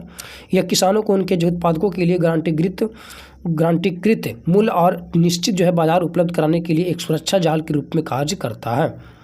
अगला 94 नंबर, जल के अणुओं की अर्धपरागमय झिल्ली द्वारा जो है गति कहलाती है। तो अर्धपरागमय झिल्ली द्वारा गति क्या कहलाती है? तो वो गति कहलाती क्या है? वो कहलाती संकुचन। ये कहलाती संकुचन नहीं, प्रासरण कहलाती है। अर्धपरागमय है तो इसलिए प्रासरण हो जाएगा, तो क्या जाएगा बी हो जाएगा। प्रासरण क्या है?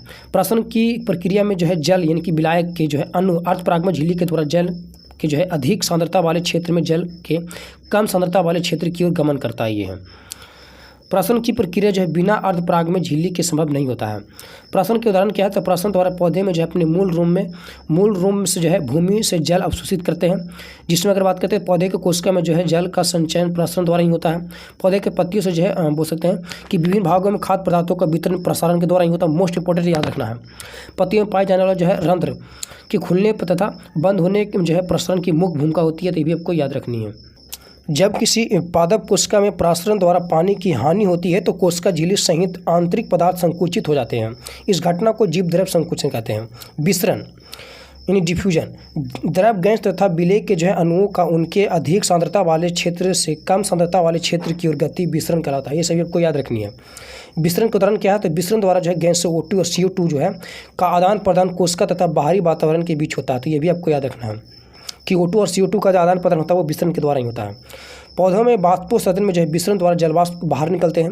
इस तरह की शीशी कमरे में जो है खोलने पर उसकी सुगंध विसरण द्वारा ही जो है पूरे कमरे में फैलती है। स्वच्छ जल में जो है भरे बर्तन में इंक डालने पर जो है इंक जल के संपूर्ण भागों में समरूप से बोल सकते हैं समान रूप से फैल जाता है। ये भी कारण क्या है, विसरण का ही कारण है। ठीक है, अगला बात करते हैं यहीं पे। अगला है 95 नंबर प्रश्न। अति सूदो स्नेह को मारा गया जहाँ नेकु सयाना पर वाक्य नहीं, कहाँ जे सप क्या झिझक कटप की झिझक के कपट्टे की निशाके नहीं। ठीक है, तो ये जो है वो कहाँ से लिए गए हैं, तो कहने मतलब कहा क्या जा रहा है कि जो ये है ये पंक्ति रेखांकित शब्द का अर्थ क्या है, तो मतलब तनिक भी चतुराई बोल सकते हैं एक तरह से कि अति सैन्य को मारा गया जहाँ नेकु सयाना पर वाक्य नहीं, पंक्ति में रेखा से जो है नेकु सयाना पर। नेकु सयाना का अर्थ क्या है कि नेकु इनकी टेढ़ा पे तनिक भी चतुराई नहीं है। ठीक है, नेकु तनिक थोड़ा सा कल्प अल्प क्या हो जाएगा, इसका भी हो जाएगा, कोई दिक्कत नहीं।